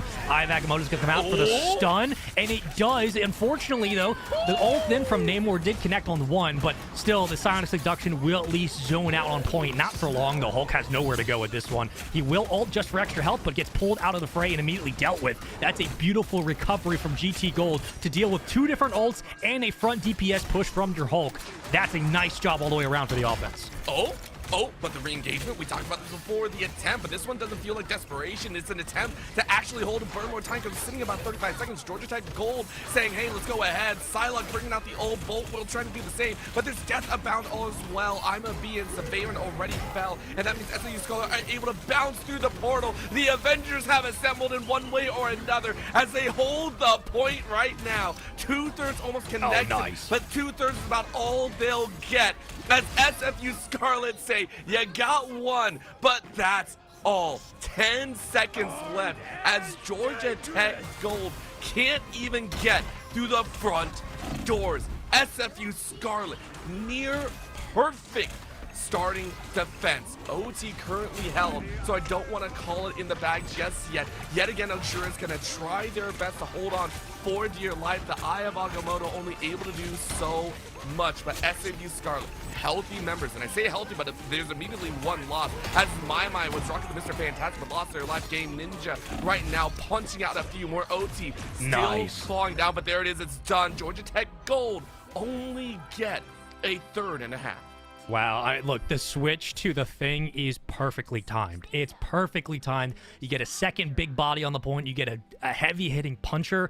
Like, you get some pushback from Thing in general, which is great for a pick, but that's just excellent timing and execution from SFU Scarlet to recognize they've won the team fight, now win the hold. Getting Thing out and just picking your positions to get those long-range knockups, that's where this team can win in the margins, whether or not it's ping. Let that be decided between the players, but this is the kind of metagame that SFU Scarlet have seemed like they've kind of gotten away from in games 2 and 4 and 5. They've kind of slowly crawled back to that. So not only do they just play great defense, but when it's time to make a small adjustment to secure the round, they switch to the Thing, and it works phenomenally. Like, the Thing versus Hulk in that situation, you want the Thing on that close quarters point more so than the Hulk ever. It's just a really great recognition to know when to switch and who to switch to as a Vanguard, and that kind of metagame. Again, just really great timing for SFU Scarlet. If they can keep that rolling, we're going the distance.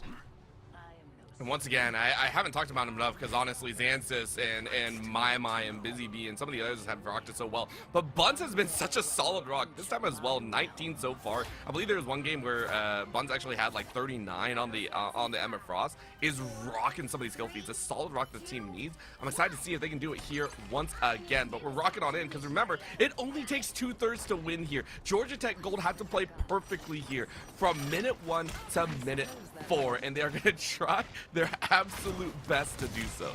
Yeah, they can do it. It's not a question of whether or not they can't do it, but it is just strictly a question of how does your comp look across the board.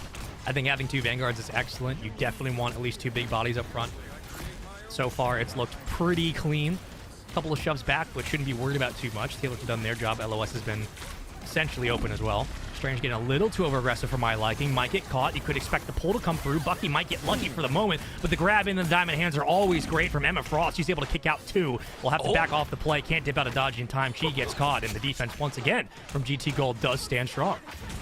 I actually really like that. You talked about the grab, but it actually turned into kind of a double-edged sword that you put yourself in the wrong spot. And Pacho is absolutely able to free fire, and all of a sudden, Mai goes down just as well. So GT Gold paying back in spades and saying, hey, look, it might be more of a defensive side of the map. You're just not allowed through the front door. Minute gone already.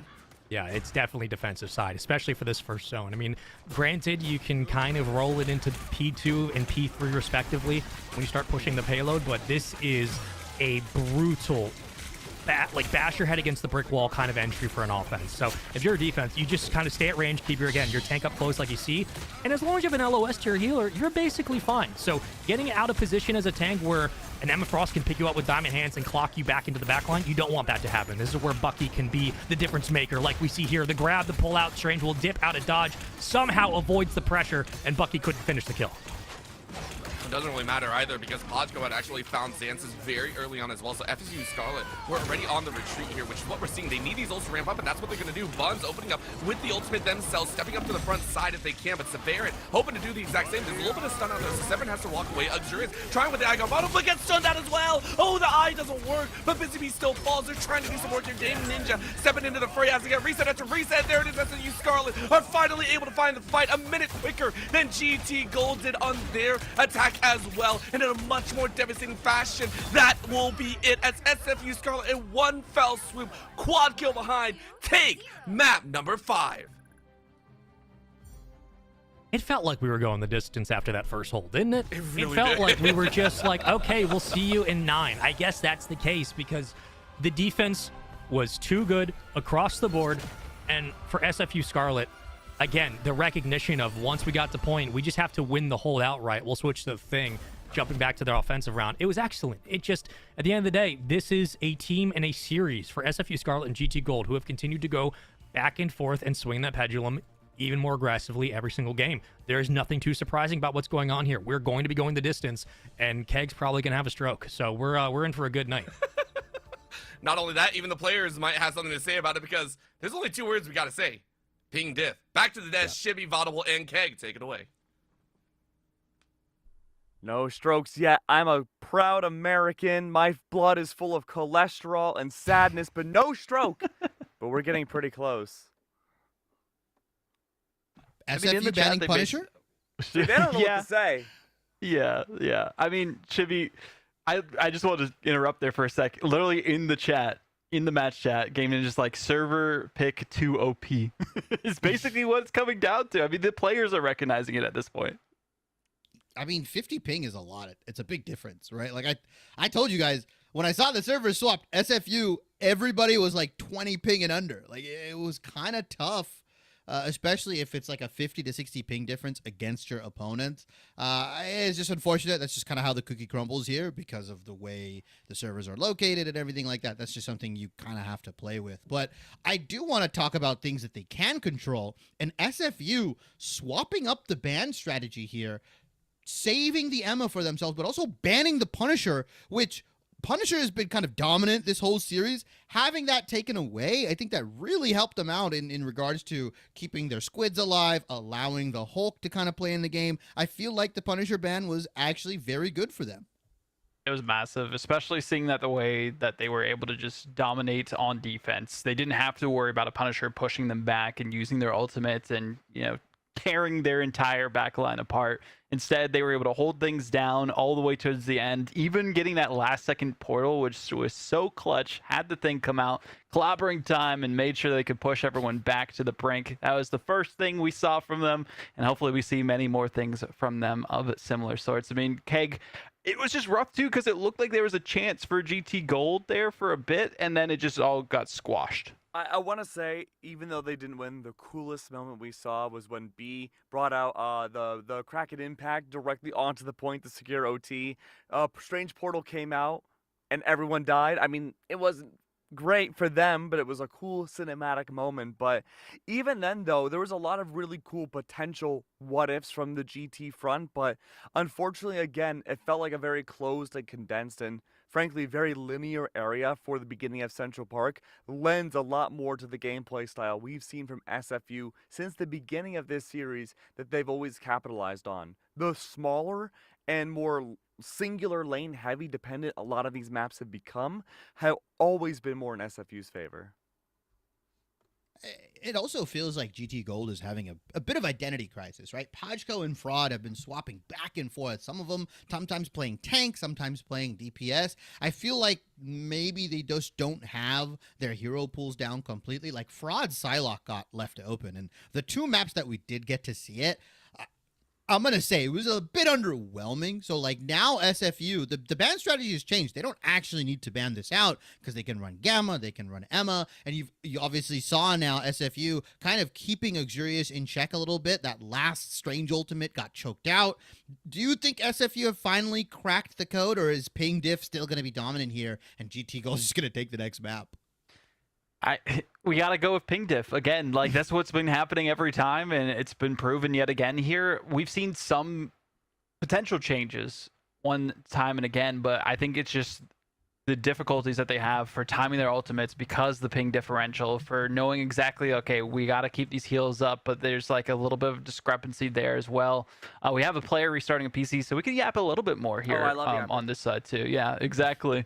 But I was kind of talking about this to the Georgia Tech Gold captain there, Luxurious specifically, and they were just saying, like, going into the series, they were hoping it was going to be a 4-2. They're not surprised if it would go to 7, and I can see exactly why, based on, having that server differential between the two teams and all that as well. And they're also hoping, in terms of meta, that some of the support ults would get nerfed. But it was the interesting part, because they play Doctor Strange, they're like, I want Doctor Strange to get CC immunity during ult animation, which I don't think that would ever happen. Nah, that's a little too much. That's a delusional Doctor Strange thing there. CC immunity? Yeah, Doctor Delusion. If Strange gets CC immunity, Hulk should get it in his ultimate, because watching this monstrous being just get choke slammed by like a Emma is just or sad, like yanked by the hook too. Yeah. It's tough. It does kind of feel like the meta is going against GT Gold a little bit, especially with what's been happening right now. It's funny because we said the same thing for SFU with, like, they want to run Namor and Hulk, but Emma's being left open. But I think that Punisher ban kind of really seals the deal for them. Keg, are you expecting any changes from GT Gold? You've been the most GT Gold believer on this desk, although you have predicted against them a couple times. You've been the most staunch defender of them. Yes, I have been the most staunch defender of them, Your Honor. But I do think that they have done a very good job in terms of the maps and the strengths that they can be applied for them going into it. But I think as we get into the later parts of these, potential 7 different matches, I think it's going to be less and less Gold's favor. We're going into map number 6, we have to start thinking about fatigue setting in too for the teams. And I think if you're very strat book heavy and you're very set strat oriented, you're probably going to start faltering a little bit more at this point, especially with given some of the breaks that we've had in between games. So I think GT could find some value there, given again that they like to go for those solo plays more than SFU. But if the Psylocke isn't going to find any value, then that's going to put a lot of onus on Fraud to do something similar with a different hero that might be able to benefit the team more. And that's a very tough balance, Shibby. We are moving into Convoy for our 6th map of the day here. Now we can kind of think about what's available. Yggdrasil Path obviously not available here. You cannot pick the same map twice. That leaves us with Araco, Midtown, and Spider Islands. Now I know what map I want to see, but what map do you guys want to see, Vaudable? I want to see Midtown because I was talking about that before, that there's a little bit of a different composition you can go with from the start. We've seen Squirrel Girl to try and get out. We've seen Triple Tank go through on the defensive side to keep them contained there as well. There's a couple of different unique strategies and compositions you can go for it that way. So I feel like it's a great map. We went to Central Park before. Now we're going hopefully to Midtown this time. We'll see once we get the word from these players too on what the plan is. But again, they might try and see if this is going to be their time to turn things around for SFU Scarlet and get the victory. And yes, we are going to Midtown for map 6. Scarlet also are on championship point. They have to get a win here if they want to close things out 4-2. Georgia Tech Gold need the victory to stay alive and force a map 7. So this is as crucial as a map can be. Midtown. Very, very interesting map, I would say, just because of all the different vertical and horizontal changes you can get. First point around that bend, like you said, super difficult. Keg, that's me. Do you think GT Gold is gonna be able to take this to map 7 here? We've been going band for band.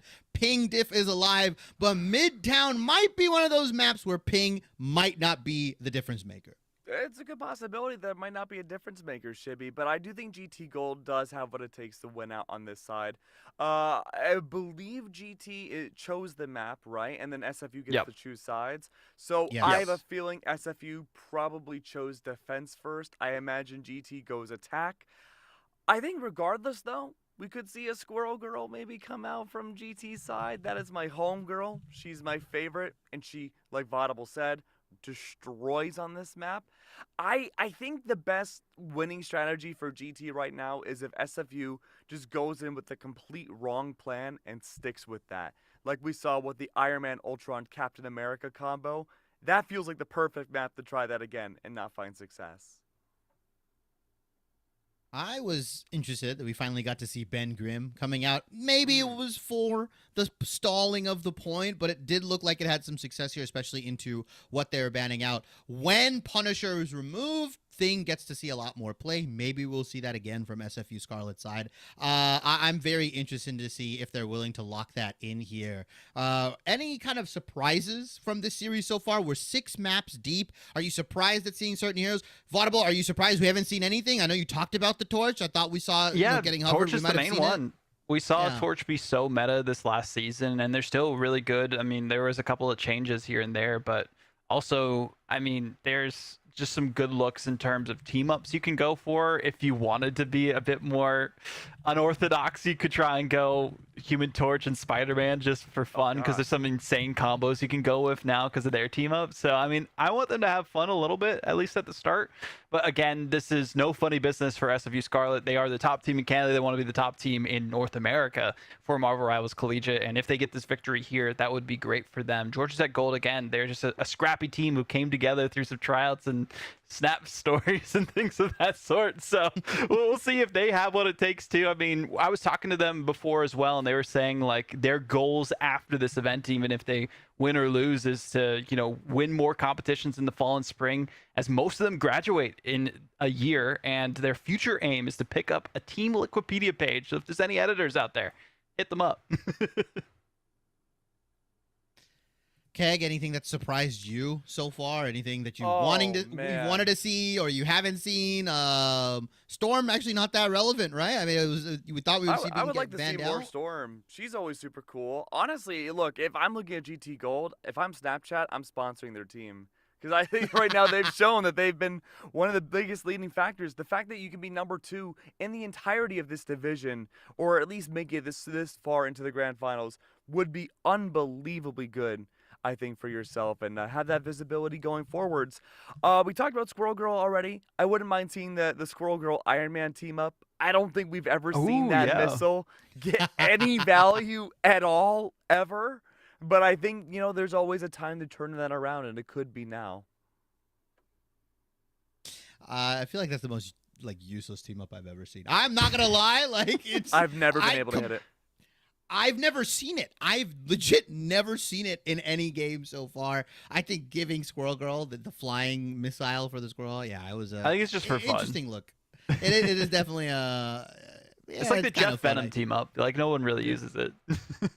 Yeah, but Rivals knows how to implement fun team ups. Predator Missile thing is very fun, although we can't see it this series. It is very fun here, but potentially for the last time this series, gentlemen, I'm going to ask you for your predictions. Vaudible, I'm going to start with you first. Does SFU close out the series 4-2, or does GT Gold make us go to map 7 and make me potentially give a prediction?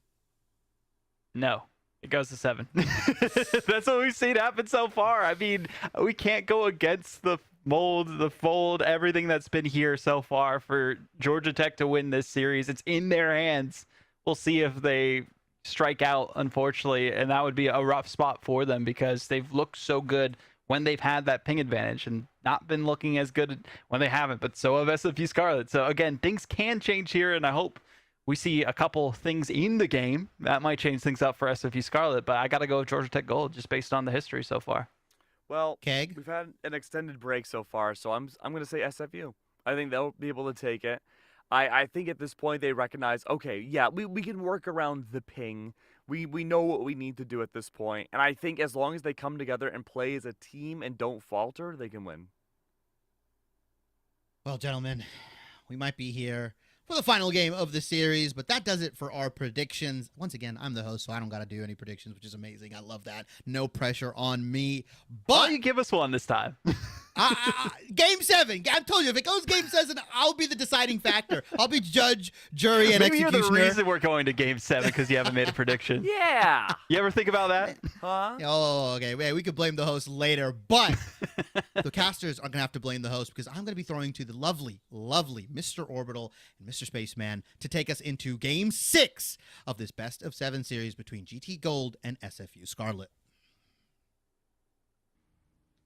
Honestly, I don't know if the weight has really been thrown around because we said this is Game 6, possible end of the series, and yet there's so much more on the line. This could potentially be the last game of the entire tournament for the NECC Summer Marvel Rivals Tournament for Div 1, at least. In Spaceman, it's been a treat. I mean, honestly, I am hoping for a Game 7 because I hope all Grand Finals go this distance, but it really does also feel like history is going to lean into that factor here. It's only fair we go the distance between these two teams with how much the desk has talked about the ping difference, how the players have talked about changing up their own metas and switching out the saves and bans alone. It's only fair we go the distance. To 7 would be great, but at the end of the day, it really comes down to execution. Like, that's big 5-head brain take. SFU Scarlet specifically, can they execute one more time? If they do, they're champions. If they don't, we're going the distance. GT Gold, however, do have some tricks up their sleeve. Whether or not it changes up in draft, in the lottery alone, we'll wait to find out when the saves and bans eventually come on screen. But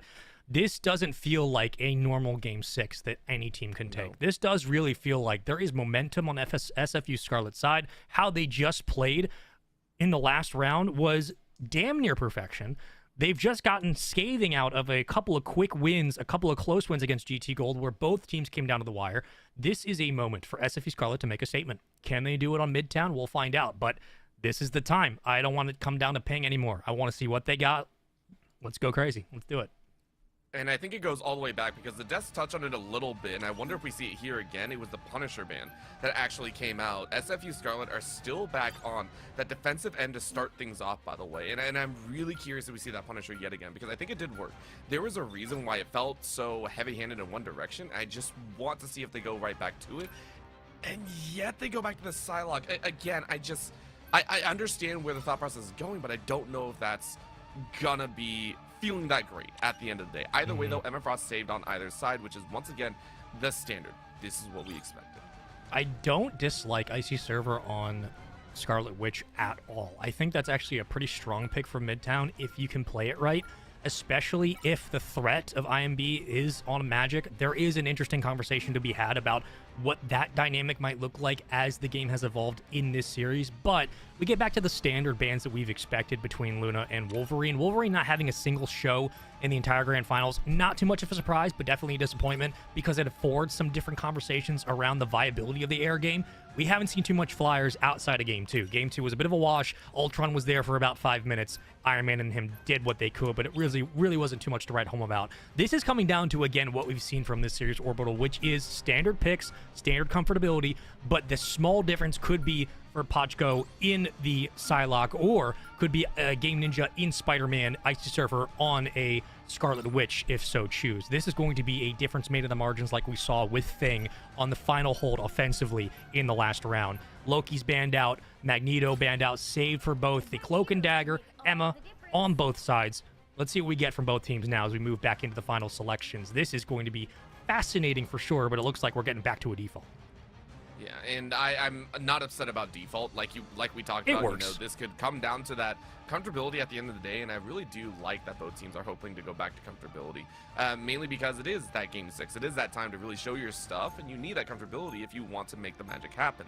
Now, will the magic happen at the end of the day? I have no idea. We split the desk, and maybe we do get a shibby actual prediction at the end of the day, because I know he has some predictions. I listened to the man talk, and he has some thoughts about how a game can go. So the fact that he has to hold off on predictions feels bad but good at the same time, because we get to see him, you know, kind of get his own thoughts out. At the same time, though, SFU Scarlet leaning into some of that comfort more often than not. Game Ninja once again on that storm, but this time actually might meet Pachko on the opening Star-Lord. If that actually tracks, that'll be very interesting, because we haven't actually seen this outright at the beginning. Cab is going to be an annoying ass player in this game. I'm telling you right now. Just like, if you're looking at Bolt World and you're looking at Pachko, like Pachko's entire homework right now is to try to isolate Cap and then hope that you get some pocket heals. We're going to switch off of the Rocket. I think that's the right move. The BRB Beacon's not going to do too much within the confines of this team fight between these two teams to make that much of a difference anymore. But the Cap just alone on defending the point is going to be a nightmare to deal with. All right. Now, opening salvo puts GT Gold here on the lower ground. Buns, though, marked for annihilation so early. I have no idea where they were. Usually, Buns is able to stay alive. That means SFU Scarlet actually have to give a lot of ground early on in an early push for Georgia Tech. They're going to lean into this pretty heavily. SFU Scarlet have to kind of regroup.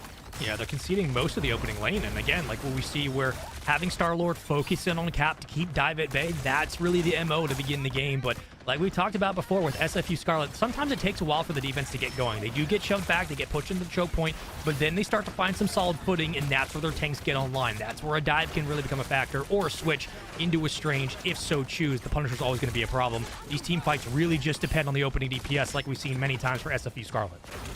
Not just that, who gets ult and where, and honestly, Georgia Tech Gold are a step ahead. Take a look. Bold early, but a great pick from Game Ninja. The wind breathes down your neck, and Pachko is gone. Meaning Bolt World and Severin are going to try and do their best. Got to hang on to this one. Busy B and Severin lay down the ultimates, keeping everyone a little bit topped up here, but it's going to be enough. Luxurious getting stunned out here, but about 1% away from the ultimate. Are you actually going to use it? Yes, you are, but Game Ninja does it first, and that's going to be the Hurricane Eyes out, but it doesn't do as much damage as you're hoping, but the rest of the team helps to back up.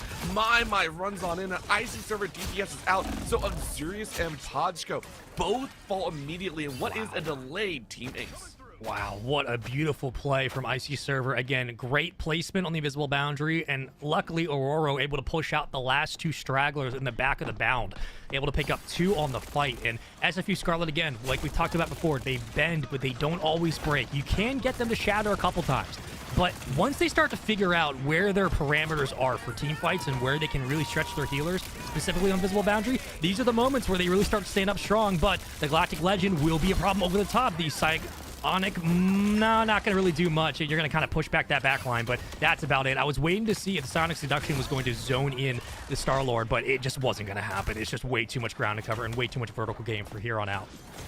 And I mentioned this before, I really actually wanted to see, as we go ahead and see Mai getting chunked out here, as you called out, the tracking of the Captain America is huge, but Game Ninja and Podgo are currently still making a lot of impactful moves, and these are the 2 that kind of stood out in my eyes. Podgo with the 40k and Game Ninja just with impact with the Mega Hurricane. I want to see them continue on this rampage of almost like star player versus star player at the end of the day, but SFU Scarlet regrouping now. Xanthus was able to snipe out Podgo for just half a moment. They're actually both now onto that Punisher, both of them actually opting and staying on the ground, whereas Game Ninja still has the high ground. Maybe that's going to be the alleviation, but Georgia Tech Gold going to have to stand together as one to rebuttal against SFU Scarlet. This slow track into P2 makes Cap's job less and less important because there's not really many ways that dive can be effective here. Unless you're soaking up most of the damage, you have a pocket healer, and Cap's not going to do a whole lot. You're really putting most of your onus on the shoulders of your Emma Frost Punisher.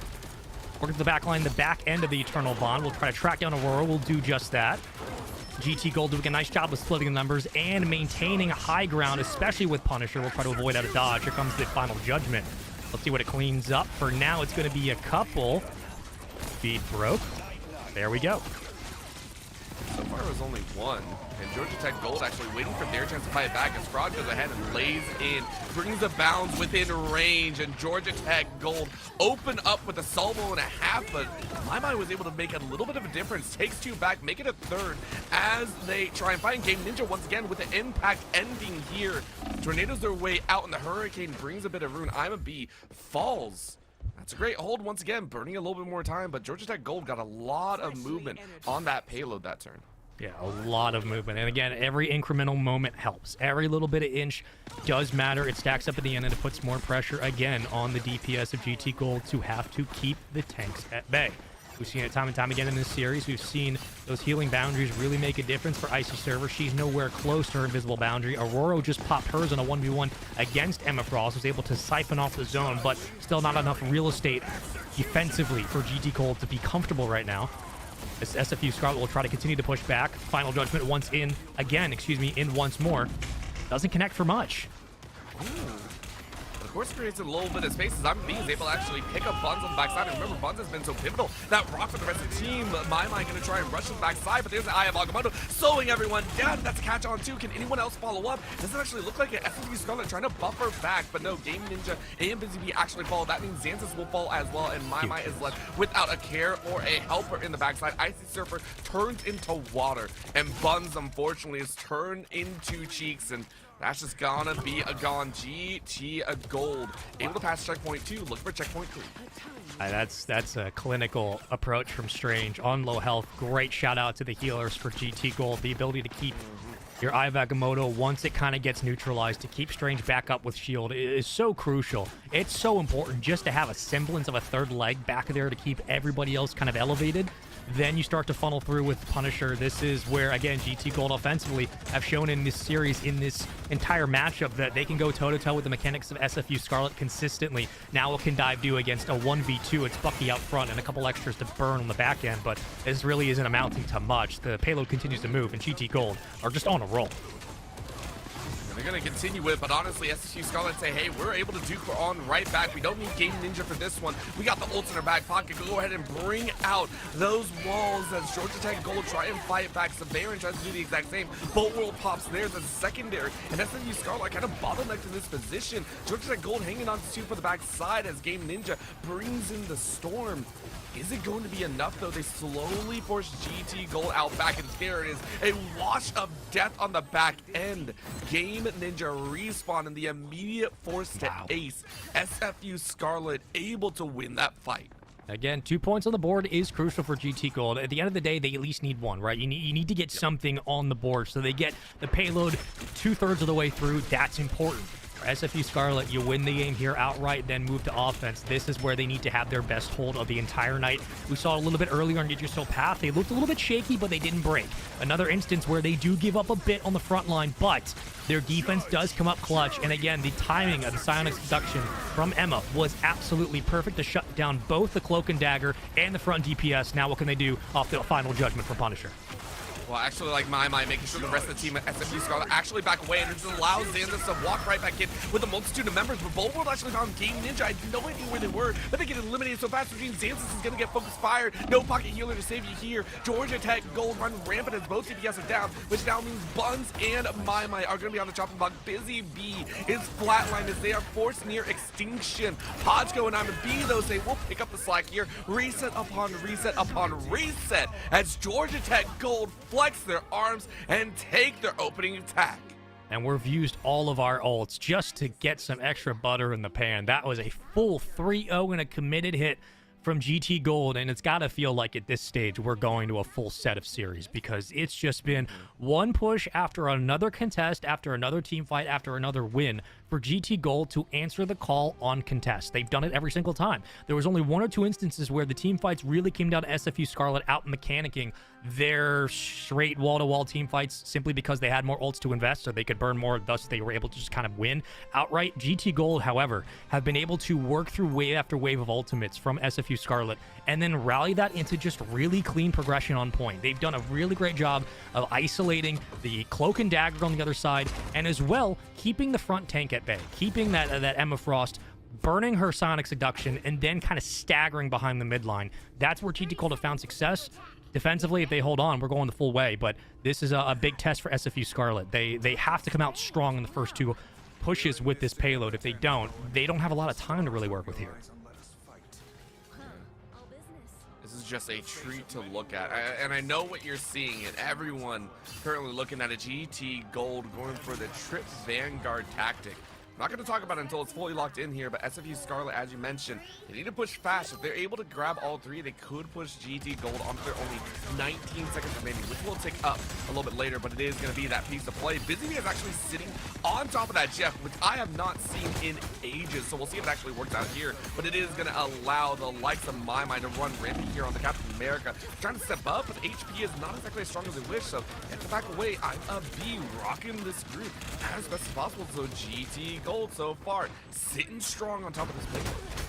Oh, backline access. Oh, this is mean. If My is able to find something, but a great turnaround as well. SFU Scarlet say, we didn't get that mix, but My gets some punch, KOs Podgo, and gets back to the rest of the team. Solid play there. Breaks right through the wall and sits right back with the team. And that's why Cap can be so effective. And even if it's a bit of a chokehold off P1, you're still grateful that the dive does connect. Again, it buys you some real estate, but not a whole lot. And here comes once more the immediate Aurora ult. Jeez. And I think that's the team up as well. I didn't even notice that, but the Sharknado brings the pain and amps right through any healing Georgia Tech Gold would have had. Stupidest ult in the game, most fun. It's the greatest. It's the absolute greatest. The worst part is I didn't even notice it until I saw Jeff at the very top of my screen, bro. That was wild. He just kind of hovers up there, and then you realize you're kind of in the NATO, and it's too late. This is where the moments of these games get a little too chaotic for my liking, but again, granted, these teams have been going basically head-to-head for about an hour now of just straight ultimate v ultimate, and Final Judgment once again connects for 1. Trying to find the second, should be able to zone, does so just in time, takes out Groot, takes out Strange, and this is where things look quite more comfortable if you are SFU Scarlet. You've been able to clear out mid-map quite nicely. I love that Xanthus just stood there, by the way, just like, I know you're there, Fraud. I know you're there. But again, SFU Scarlet starting to fall into the comfortability zone. And honestly, on this attack, both teams have actually looked very, very aggressive, which I appreciate here. Game Ninja even being found a little bit on the back end, trying to get to the rest of the team. And thankfully, Busy Bee is there. And I'm really watching that team up. Those identities tied into these 2 characters. SFU Scarlet currently on doorsteps at checkpoint number 1. They can break on through here. It would be a comfortable spot to be, but they're sitting at a minute 43 left. Podgo winning in the back line, though, saying, hey, Captain America is right back on my butt, guys. I am God. stuck in this position, and you're gone. Once again, My rips off that DPS. I don't know how Punisher doesn't die there. I mean, that's a bit of a headache for sure if you're diving.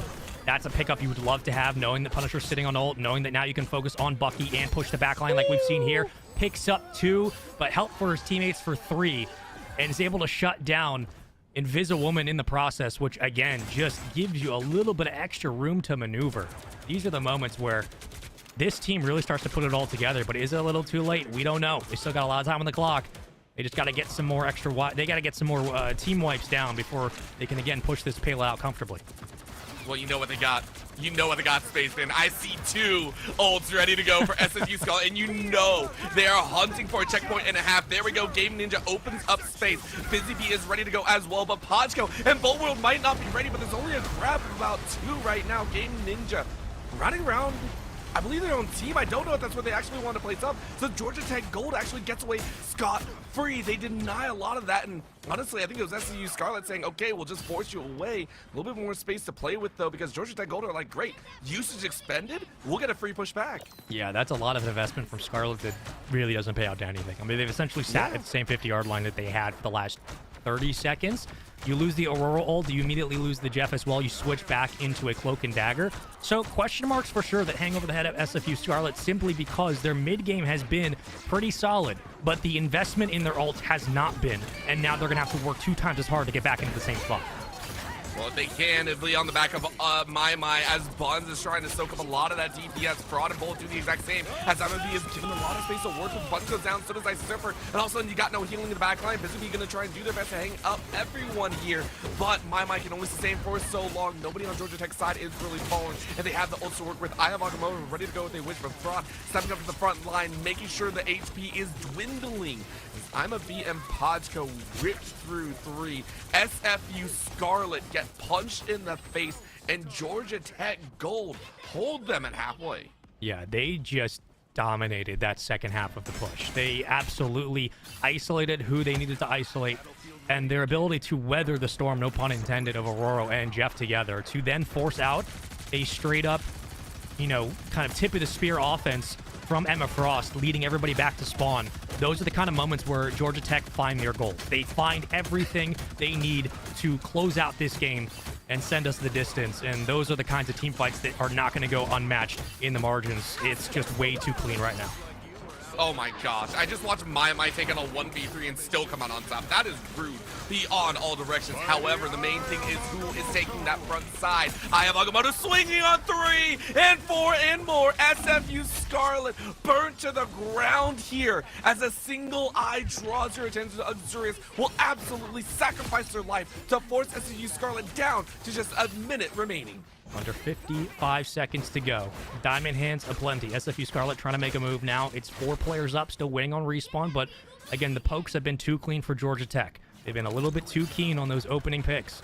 Can SFU Scarlet hold off and reorchestrate a hit together? The windup begins in the backline on payload. 36 seconds to go. They got to get this one moving. Buttons is going to walk their way up. You can see My trying to cause a distraction. You have time to build up the ult, and you do. So you can make one last full push, but you got to make sure everyone stays alive. Bun so far has been a solid rock for the rest of the team. Game Ninja going to create a little bit of space with that tornado, and they rush all the way in the back line, but it doesn't matter. Georgia Tech Gold called them on their bluff. Annihilate Icy Surfer and dances off rip. The turnaround damage only catches 1, which still means GT Gold has time to press. SFU Scarlet are out of time right now, but the main spree of ultimates is done. SFU Scarlet have to sprint. Everyone needs to make their way back to this payload as OT is ticking. Georgia Tech Gold waiting for their appropriate moment. Fraud finds a pick onto My. High ground is there. Is denied once again. What a call down as Game Ninja thrown to the ground. And you know what that means, devastation, but Buns says no thank you. We're gonna fight to the very, very end, but Pajko says I am ready to give my verdict. 2 more gone. Make it 3, make it 4, make it an ace. Georgia Tech Gold bring us to a decisive Game 7. 1, 2, 3. They just walked into kindergarten and slapped some kids around. That was a brutal one right there. That's there's no other way to slice it, honestly. That was just straight up immediately countering the Eye of Agamotto. You had one ult to work with for SFU Scarlet, and GT Gold recognized that. They held their ground, and they just outright dominated. Like, they just straight up crushed them on that final 2 minutes of payload. That second payload push was damn near flawless from GT Gold. There looked like there were moments between the investment of the Hurricane from Aurora and the Jeff combination. It looked like there were moments where maybe we're going to be able to fracture out the defense. We're going to be able to pull out a couple of players and then split that cavern open, take advantage of the chaos. It just never happened. This was really, really great, solid fundamentals from GT Gold. And in the end, your one hope, if you're SFU Scarlet, was the Eye of Agamotto. You get grabbed out of the air, you get canceled. GG's on that. Kraken Impact Ult every day. Just goodbye. GG's. Yeah. And I would love to dive into this a little bit more, but I also have to say this was probably one of the most competitive back and forth matches that we've seen all night. We've seen such washes in both directions for both these squads, and yet this one, it felt like it really did come down to that macro control, that understanding of ultimate timing, and everyone felt like they were playing on that nice edge. So honestly, I want to throw it back to the desk. I'm sure Shibby, Vulnerable, and Keg all have something to say as we head into what will be our first prediction ever here in the series from Shibby himself. Well, I did say I would do it when we get to Game 7, and I'll do it when we do predictions. For Vaudable, that was about as tried and true of a game that we've seen from these two teams. Like, it's exactly kind of how we expected it to go, with these team comps kind of bumping heads into each other. Vaudable, ping diff? Is it just ping diff? Is our research 6 for 6, right? Yeah, we are. It's ping diff. I mean, it's unfortunate. I wish they just went to like a central server at this point just to see what it would be, but I know there would still be a little bit of an advantage for Georgia Tech Gold, and that's why the rules are the way that they are for this. Just based on higher seed, you get the advantage in terms of the picking of that as well. So we'll see once we get all the way there. Yeah, Orbital in the background saying we should do Oceania, 150 ping for all.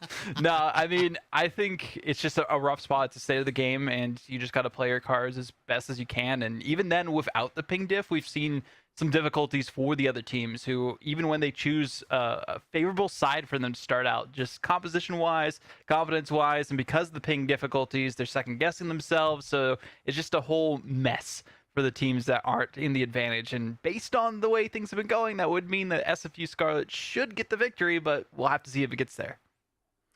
Yeah, I mean, just bouncing off of VOD, he said everything succinctly, right? Like, it's hard to go into the nitty-gritty for analysis knowing that there's that undercut of having the ping diff being probably the big reason why a lot of these games have been lopsided.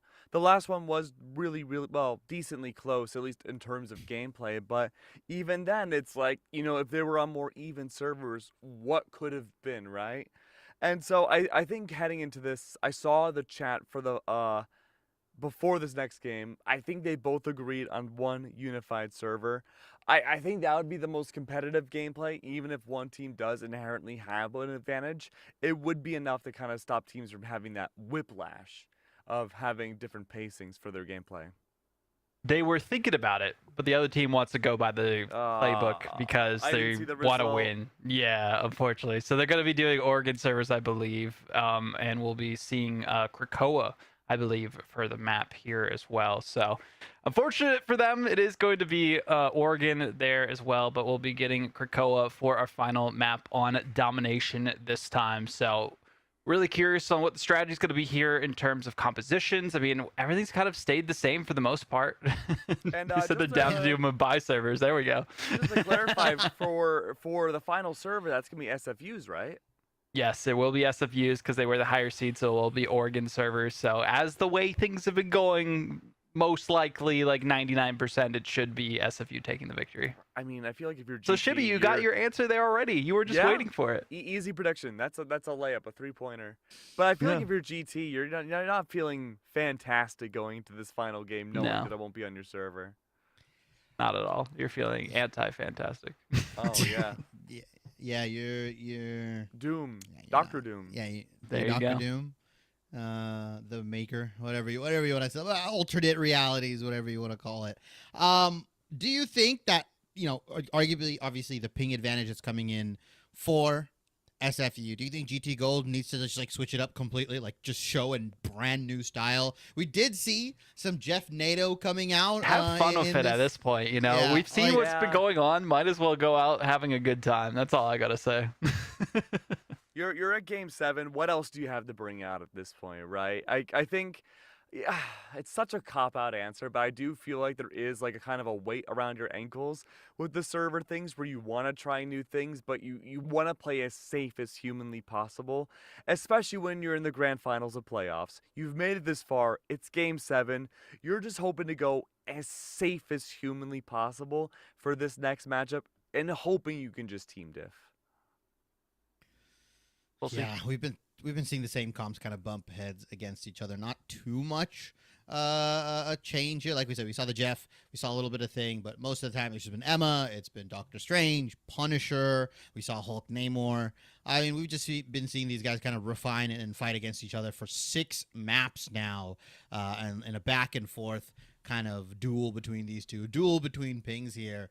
But looks like teams are almost ready to go here. Going into this Game 7, Vaudable, do you have any final thoughts, advice before I go to predictions? Yeah, coach them. I mean, yeah, that might be something they need to look forward to in the future, is a coach of some sort there specifically would be big for them too. And actually, speaking of that, I was talking to one of the managers for their team. They don't necessarily have a coach right now, but they were saying that, they're looking to have more support in the future as a club program for Georgia Tech. So hey, even making it to these finals is great, and they're hoping to run more lands and be at more lands, which is pretty dope. So hopefully there are some collegiate Marvel Rivals lands in the future for people to compete at. I know a ton of colleges are getting involved, and since this has gone on in the summer, there's going to be NECC fall tournaments as well that people can look forward to with actual prizing and stuff, which is going to be so insane as well. I'm just wondering, we saw so many LFT posts for different pro players if they're going to be allowed to play in collegiate or not, because I saw there might be some rumblings of, oh, you can't play in collegiate if you're playing in tier 1. I mean, what are your thoughts on that, Keg? I mean, I think that's silly. If you can do it, then just do it, right? You need to get paid. You need an education. I think it's kind of silly for a pro player, especially when they skew to be much younger, to not be allowed to go to college or play for a collegiate team. There's been plenty of players and a lot of games that have been able to do both at the same time, and they're fine. You can schedule around it. You're already taking college classes. That's a lot on your plate already. You can do it. Yeah. Just do it. Yeah, Keg, I think you're familiar, right, with your scene, the Valorant scene. There's a couple players that kind of juggle playing at the highest level, juggling their university. I think it's much more easier for fighting game players to do it, right? Smash Bros and stuff like that, where they can kind of pick and choose the tournaments they go to. Will be interesting to see if Marvel Rivals Big Netties bring the hammer down in North America, because it is a very unique situation, right? I'm not saying there's not universities in EU and China and stuff like that, but collegiate esports is fundamentally just much bigger in the US here. Now I know Collegiate League of Legends is called CLOL. Collegiate Val is called CVal. What are we calling Collegiate Rivals? I've heard C Rivals, but there's also Rivals of Aether. Are we C Marvel Rivals? What are we calling it, guys? It's just MRC2. MRC2? Wow. For the medical Marvel students, Rivals it's an MRI. There we go. Yeah, we did have 2 MRIs. That's correct, because Ignite and the Invitational. Oh, man. That's what they're going to do. There's something wrong with MRC. you if you need 2. Yeah. I mean, 2 Marvels, 2 Collegiate. That's what it's going to be called. Wow. Yeah, well. Wait, then it would be MC squared. There we go. That works. I like that. I like that. That was a good one. It looks like teams are almost ready to go here. SFU kind of lagging behind just a little bit. But I do want to get into predictions. Vaudable, I'm going to start with you first. I'm going to go crazy here. It's going to be SFU. I mean, who would think with the server advantage that they would get the victory? But I'm going for them because that's what we've seen so far. So, yeah. Nah, GT Gold all the way. They'll do it. They'll disconnect the power lines. They'll go into the Ethernet. I don't know. They are a bunch of Man. engineers over there probably in training. Yeah, they're so. building a brand new Cat 6 wire to make sure that they can get the most high definition internet possible. Cat 7 wires even. Cat 7, yeah. Cat 7, Cat 8 potentially. Well, Hold on now. What about Cat 9 for 9 lives? Oh, 9 lives. There we go. I said I would give my prediction if we go to Game 7. Vaudable, I'm going to go against the grain. I'm going to use the powers that be, the ones that have been given to me. I'm going to say GT Gold. Take it. Wow. 2 out of 3, they win. Of 7. 2 out of 3. Not GT taking the Gold. lob. No, I'm not going to take the lob. I'm going to go against the grain. Maybe they're bringing in something that we don't know. Okay. But for our final game of the series, gentlemen, you have our predictions. Now we get to throw it to our ever so handsome casters, Mr. Orbital and Mr. Spaceman. Ooh. Take it one more time for us. I believe. Keg might believe, but I don't. I'm stuck in like bargaining mode at this point. Okay. Spaceman, we are down to the final game. There is no tie. No possibility of a tie. It is do or die right now. Final game of the series. Final game of the freaking tournament. It is the only way to end. You called it at the beginning. This is the only way grand finals can go. I need your prediction. Who is coming out with the victory, Spaceman? SFU's on the better ping. Yeah, Yes, congrats to them. I mean, just like it's been a pendulum all night, man. Like, what are we doing? Look, at the end of the day, for GT Gold, there's room here. There is absolutely a realm where they take this. No chance this is going to be a one-sided affair. I'm interested what the bands will look like, but again, this does bring up the question now, Orbital, of because it's the last game, it's one and done. Because we're at the very end of the road, we know SFU does have a slight advantage. Do you change up your bands? Do you? We've stuck to the same picks and game plan for 2-3 hours at this point. We've gone back and forth. Is now the time to throw a wrench into it and say you're going to have to beat us with something other than Punisher and something other than Strange? Oh, okay. Well, that's another question because I'm almost worried because it goes back to your point of being desperate, right? Do you show desperation at the start of the ban phase then? Because that actually worries me as well. So my big question is, why is the Loki ban here so early? We've seen an adjustment come out more times than not, where it was either the Psylocke or that Punisher, but now they actually forced the Loki early, which now means there's a possibility of a Wolverine left open. And I say that, and Georgia Tech are like, screw you, Orbital, because I know you're in outer space. We don't want to deal with you. So no. But still, that Loki so early means SFU Scarlet have already opted into a shift. Yeah, counter or mind games. That's the only way I'm reading the Loki ban on the other side, because we haven't really seen Georgia Tech pull it out. So I understand the Hail Mary idea of Game 7, let's go for it, sure. But this, or I should say Game 9, let's go for it, sure. But this definitely feels like more of a mind game from SFU Scarlet than it does a preemptive strike on their side for banning out a potential favorite for Georgia Tech. And it feels like Georgia Tech have been pretty comfortable in basically everything. Like, granted, it's been a back and forth series, but when we see the Loki get banned out for SFU Scarlet, we said, oh my god, like that's going to be a big talking point. For Georgia Tech, outside of Strange and maybe Luna, there hasn't been too many where we've said that now changes the way they're going to compose their roster. So I'm really curious if we're just going to default back to what we've had for the entire broadcast. Yeah, and I'm really curious about this because, again, the shift has happened, and I wonder if Georgia Tech are also saying the same. Yeah, they go ahead and force a save on the Luna Snow. Like, this is kind of expected after we saw what else. This ban here is where my eyes are drawn. It doesn't matter what anything else has happened. What do you go for? And you actually, I mean, this is also an expected outcome, so it's kind of the cause and effect, right? That push and pull that we've seen so often. You banned it out on the other side, so now it's a ban flip. So I'm wondering, honestly, like, how is this going to mix up? It feels like a lot of power picks just went into Georgia Tech's Gold's hands. Bolt World now on their comfort of the Luna Snow.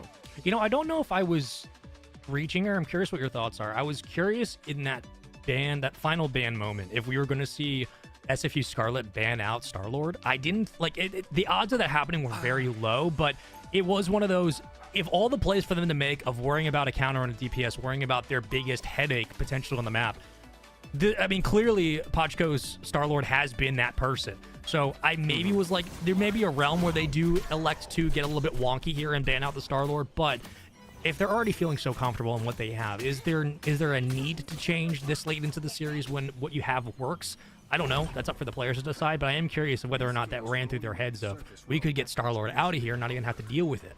But that leaves Luna on the table, et cetera, et cetera.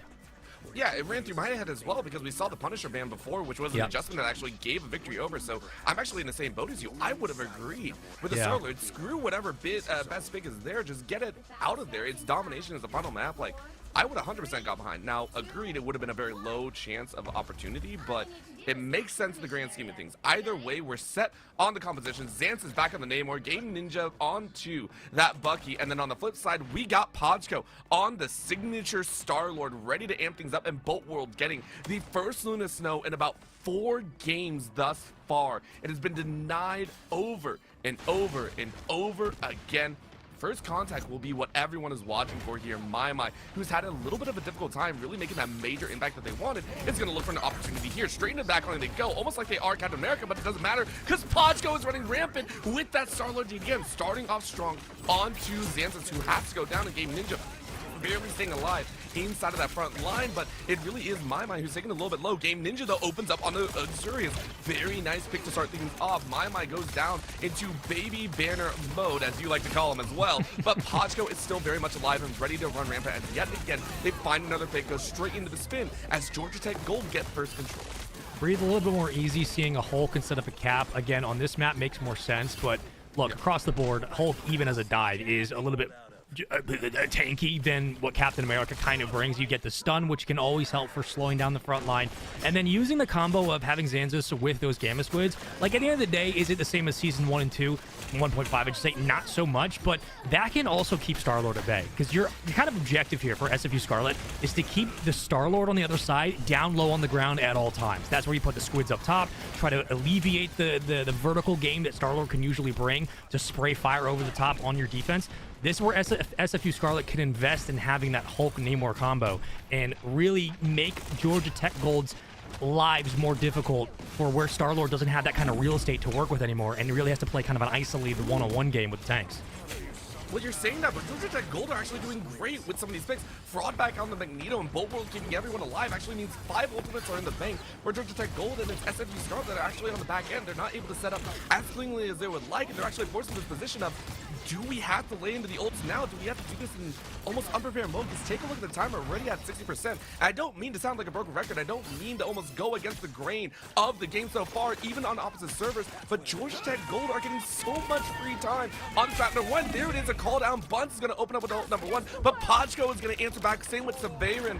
Wow. Xurius is going to try their best to hang on, but I'm a Bees opens up on Game Ninja. There goes your 1 DPS. Xanthus is trying to stay alive. My is going to go into Hulk form and try and break through in the Mega Hulk style, but is it going to be enough? Georgia Tech still have control over the point, and it feels like SFU Scarlet are buckling right now. There's the Eye of Agamotto. Bolt World's going to do the exact same, and there's the crushing blow. SFU Scarlet locked out of map number 1 as they don't even need an ace to do so. There is no responses. OT is called. Now some answers back, but it might be too little too late as map 1 goes Georgia Tech Gold's way.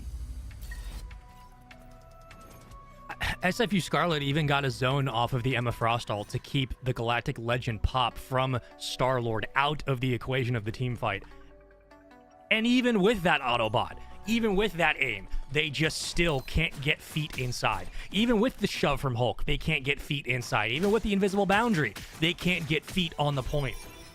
GG Gold just flipped the script, and more as we're watching the Star-Lord be invested, though it didn't connect on ult, it did have a presence in the opening wave. There could be a question at the end of this series of whether or not banning that Star-Lord was the call, because Bucky's continued to be 1-for-1 engagement across the board, perfect ratio like we've seen with Punish for the majority of this Grand Finals. But that Star-Lord constantly makes a difference in the edges where usually the Psylocke would. And it feels like that's been enough of a margin for Georgia Tech Gold, even on ping difference, to set themselves apart in this final game. I have never seen 4 zeros across my screen before in a competitive match like this. I've never seen that, unless SFU Scarlet are saving their strength here for round number 2. That is the only way I can think about it. But right now, that is a disgusting look for Georgia Tech Gold. They're going to punch right out.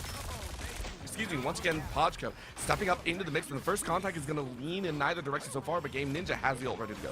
And Namor's been pretty much a no-show now that there hasn't been an impact on the field, but when it comes to the combo we'd expect out of Hulk, there hasn't been enough damage dealt to the likes of Magneto, the likes of Luna, to really make that investment worth it to begin. So I'm very interested to know going into round 2, what changes do we see tempo-wise from SFU Scarlet to get more opportunities for Namor to make a play? Because otherwise it's a 6v5, and as of right now, GT are just way too good. Of course, SFU Scarlet were able to find the first pick. They find another one as Xurius goes down. So this is that shift from map number 1. SFU Scarlet are starting to wake up in that mix. My creating a lot of space for the rest of the team. Bunzy will able to find Fraud as well, and Fraud not really willing to put in the ult work as well. So Scarlet, go ahead and get first tag. They're up 15. How long can they keep it going? That's the big question at the end of the day. But again, positive points on the board is always important. Just stacking slowly does help alleviate some mental anguish knowing how quickly round 1 went. Any time is good time from here on out. So whether or not they can cause distractions or simply keep the metagame down to the wire, it's just up to the mechanics of SFU Scarlet. For Georgia Tech, back to business as usual for them. This is just another day in the office, a standard push. They have to win defensively, but so far they've been doing a very nice job of contesting on point and now trying to isolate Strange out of a couple opening engagements. It's Galactic Legend on your screen, able to connect for a couple, but again, that invisible boundary will shut down the extra damage that would have been dealt and keep all members up on the play. Well, I mean, I'm a Beast says, listen, I don't need to worry about that. I'm going to go ahead and lay into you as swift as possible. Game Ninja getting healed and rebuttal, healed and rebuttal. Now they finally go down. I'm a Beast ready with the reset if they can. Punch in straight into the mix, and they are going to lash out at whoever's in front of them, forcing everyone away from the point. No turnover just yet, so the timer's still ticking up. As now it's My to get a chance on 2 more. The resounding fight at the very end means My gets so much clapping power. Clap those hands and clap those bodies. That is Georgia Tech gold to go down. And one of the more destructive ways, but again, they're timing up 72, 73. How much longer are they going to get away? And actually looks like, even though it was a chance, Scarlet happy to hang on and keep on going. Yeah, P1 was just a bit rough, it seems, for Scarlet. And look, fair play across the board. That's why you stick to the comp that works. And clearly having more space to allow those squids from Namor to do their job has definitely made an impact for sure. Allowing more space for Hulk to kind of dive and jump out of dodge has definitely made an impact. This is where either flyers or a dive like Hulk can really be a difference maker in this game. But it just comes down to one more contest, one more OT. Eye of Agamotto will stun a couple. Charge back in onto the point, all red for now. 3 will stack, 1 contest, make it 2, make it a 3rd. SFU Scarlet still back onto the point, trying to force out Bucky. Here comes Asteroid M. It will connect for 1, but not enough for the kill. Still out in the shove, and the Magneto push will come in late, but still there nonetheless. And yet again, moments where SFU Scarlet look like they're running out of options, they still find ways to stack in time and keep the number split for Georgia Tech Gold, who have been unable to find the opening picks needed to keep this point uncontested. It doesn't even matter. Beat down, scrap down, low down, high ground everywhere for SFU Scarlet. A perfect hold on P2 and an extension into the final game. In a microcosm of how this series has gone, Spaceman, we have gone 100-0 for GT Gold. And in the immediate turnaround, it has been right back for SFU Scarlet 100-0. I could not ask for a better way to end this series, end this tournament, as we are headed to final round of Domination. And I cannot even begin to write, because I don't even know if it's ping dip. I don't know what's going on. It feels like it is all up to the will of the players here at the end. Yeah, poor Keg's probably having a heart attack right now. I'm having a heart attack. I'm having a heart. I see this straight up here. I'm gonna have a heart attack. It's insane. Like, you're absolutely right. Like, at this point, like, ping doesn't matter. It's quite literally best of 1. You win, you're in, and by in being you won the whole thing. So like, it's just straight up mechanics, wall to wall. Let's go. Save your ults as long as possible. I don't expect to see an early investment too quickly from Scarlet unless they get an opening pick. If they draw first blood and can weaken a support, then expect those ults to come in to find cleanup and try to take dominance on the point. Other than that, for Georgia Tech, it's a race to ults from here on out. They need to save this ult from Star-Lord. They need to save the Intergalactic Legend for when they can combo it off the rest of the team and then rally that into a snowball's chance of pushing SFU Scarlet off the point back into spawn. This is going to come down to timing between the two teams, and so far in this series, the timing has been the difference. We'll see what we get here. And the timing of the 4 ultimates ready to go as My gets straight into the back line. Podgo, though, trying to open up with a nice shot, but no, you are silenced and knocked down to the ground, meaning you don't get as much damage as you were wishing. My taking to the low stands, but Zanzas and Bonds ready to step up to the plate. Every member of either team is stepping up to the middle of this box, with Zanzas able to find first mark. B is down, so is Podgo, and also an SFU Scarlet say ping dip, ping dip, eat this ping dip. Sets up with the first kills. 3 are gone. Georgia Tech Gold gonna try and scrim out the very end, but they lose too many members, and SFU Scarlet hang on to the first turn. sure. This is looking more and more like game one of the series, Orbital. This looks like back when we saw the opening fight go brutally towards the way of Scarlet, just beating down the defense and really doing a nice job of, again, isolating off first blood, then following with the tank, following with the dive, and focusing on the support. This is where SFU Scarlet can start to put a headache on Georgia Tech Gold. And if Georgia Tech Gold can't respond to the next wave, then they start to panic. Another contact. SFU Scarlet way far and away from the point, saying, hey, we're going to take you for that glory. Luxurious has the eye. If they can find a way into the middle, they're going to look to try and hop in, but the shield is up for the moment. SFU Scarlet backing away very, very smartly. They have 3 ults to go, but they need to see where that eye comes out. Luxurious getting healed up at the very tail end. Both Will and Fraud ready to go as well. My mind trying to break apart everyone, though. You called it before, and there's the eye. Who they catch? No, the slam! Yet again, denial tool by Buzz. The Therese is gone. Both Will and Fraud gonna try and mitigate a little bit of damage, but no, Scarlet force that turn yet again. SFU Scarlet, right timing, right place, perfection on the mark. This is why they have gone 3-0 in the quarters and semis, and this time they're pushing the limits, but this time they say it is ours as they fight their way forward, and they only need 40% more. I mean, the Gamma Shield just keeps your teammates up in the worst possible spots like we see here. And these are the moments where SFU Scarlet have dominated in this series. These are the moments where they've been able to separate themselves from the rest of the pack, like we saw in the semifinals, knowing they were the number 3 seed, going against GT Gold, who snuck their way through the 1 seed to get to this point, but did so through great teamwork and great individual play. It's come down to SFU Scarlet just being the better team all around, and now they're just 13, 14 points away from winning the whole thing. SFU Scarlet saying, watch this, reset on reset. Zanzis marks 1. More will fall afterwards. I'm a B trying their best, but it is too late and too little. SFU Scarlet in a resounding reversal on map number 7 are your summer NECC Marvel Rivals Tournament champions. Absolutely flawless in the end from Scarlet. There's no other way to really break this down outside of the fact that they played their team game to perfection in similar contrast to game 1. We look back to the beginning of the series, it was straight up wall-to-wall team fights, working off each other's supports and focusing on the front line, especially with their tank. How important was Hulk in this matchup to keep the dives at bay, to keep the supports from getting immediate lines onto their healers, and to keep the support from getting immediate lines into the point where then they could set up and allow players like Strange, allow players like your Pachko, who is running the Star-Lord, who then switched over to the Punisher, to get comfortable, and for Bucky to continue to find damage at range to pull in those tanks to get him out of position. This was a dominant statement in the end, regardless of pain, regardless of what everyone wants to say. This was simply SFU Scarlet being the better team in crunch time, like they started the series 3-4 hours ago. They were the better team to begin, they were the better team to finish, and they won outright, and that's the only way to do it. But honestly, we cannot discount GT Gold. I mean, these guys stepped up when it matters. I know we just said, and rightfully so, that SFU Scarlet were the better team. But by how much, honestly, I could not tell. At one point, it was a massive leap. After game 1, it was a massive leap. Game number 2 through 7, freaking neck and neck. And honestly, I want to break it down. I want to dive in because this series is a masterclass on what we all wish Marvel Rivals is from start to finish. But I want to give it back to the desk. Shibby, Vaudable, and Keg, please break this down for us. I tried. I was tried. Right. Yeah. Wow. Vaudable, flawless.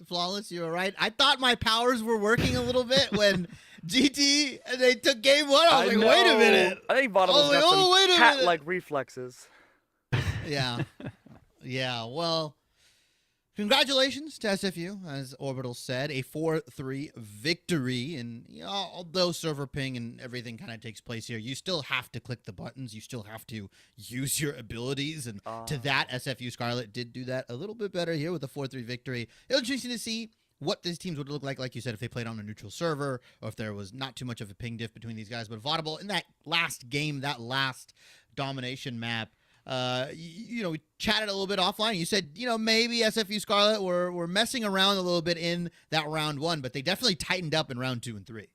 Yeah, I think they realized what composition that they needed for the rest of the maps. They changed over to the Gamma. I was like, okay, it wasn't really working as well at the start of it, but once they were able to position, especially like flanking around with the Hulk and baiting out some of the abilities and the focus from the rest of their team so their teammates could focus down on the other squad. Also, it was so rough too because of the ping difficulties.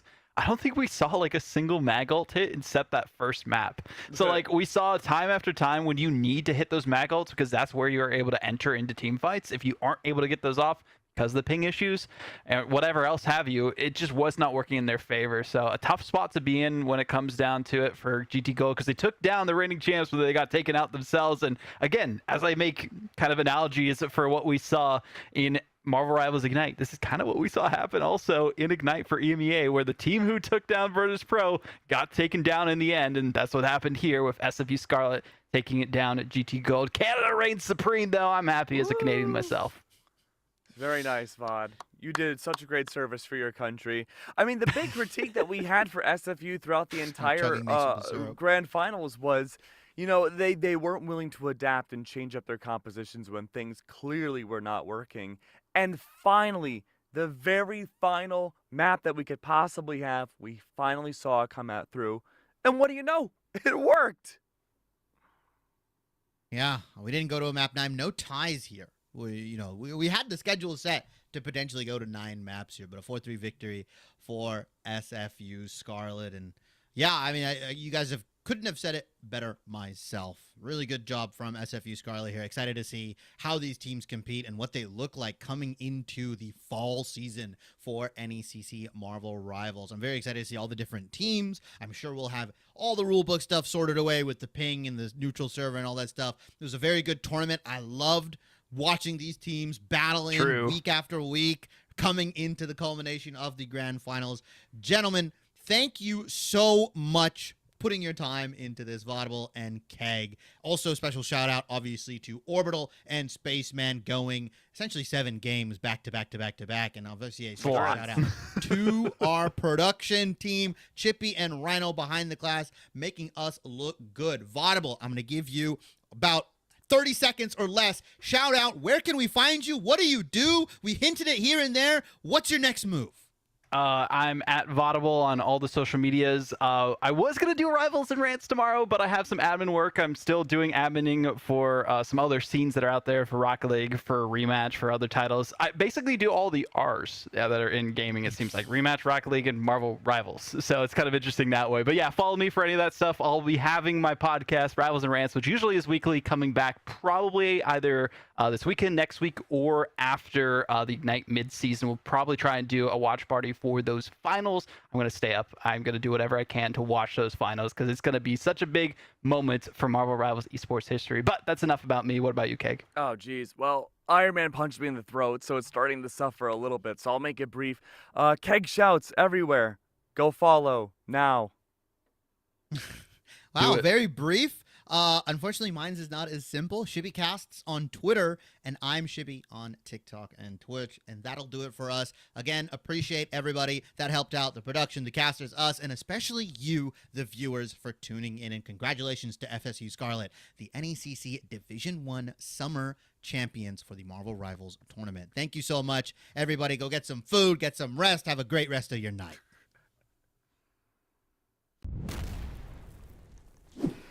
What do you make of this up here? Just showed up in the yard a couple days ago. Dog been digging in here? I don't think so, dude. That goes way down in there. Seriously, did you just lose your meat stick? Yeah.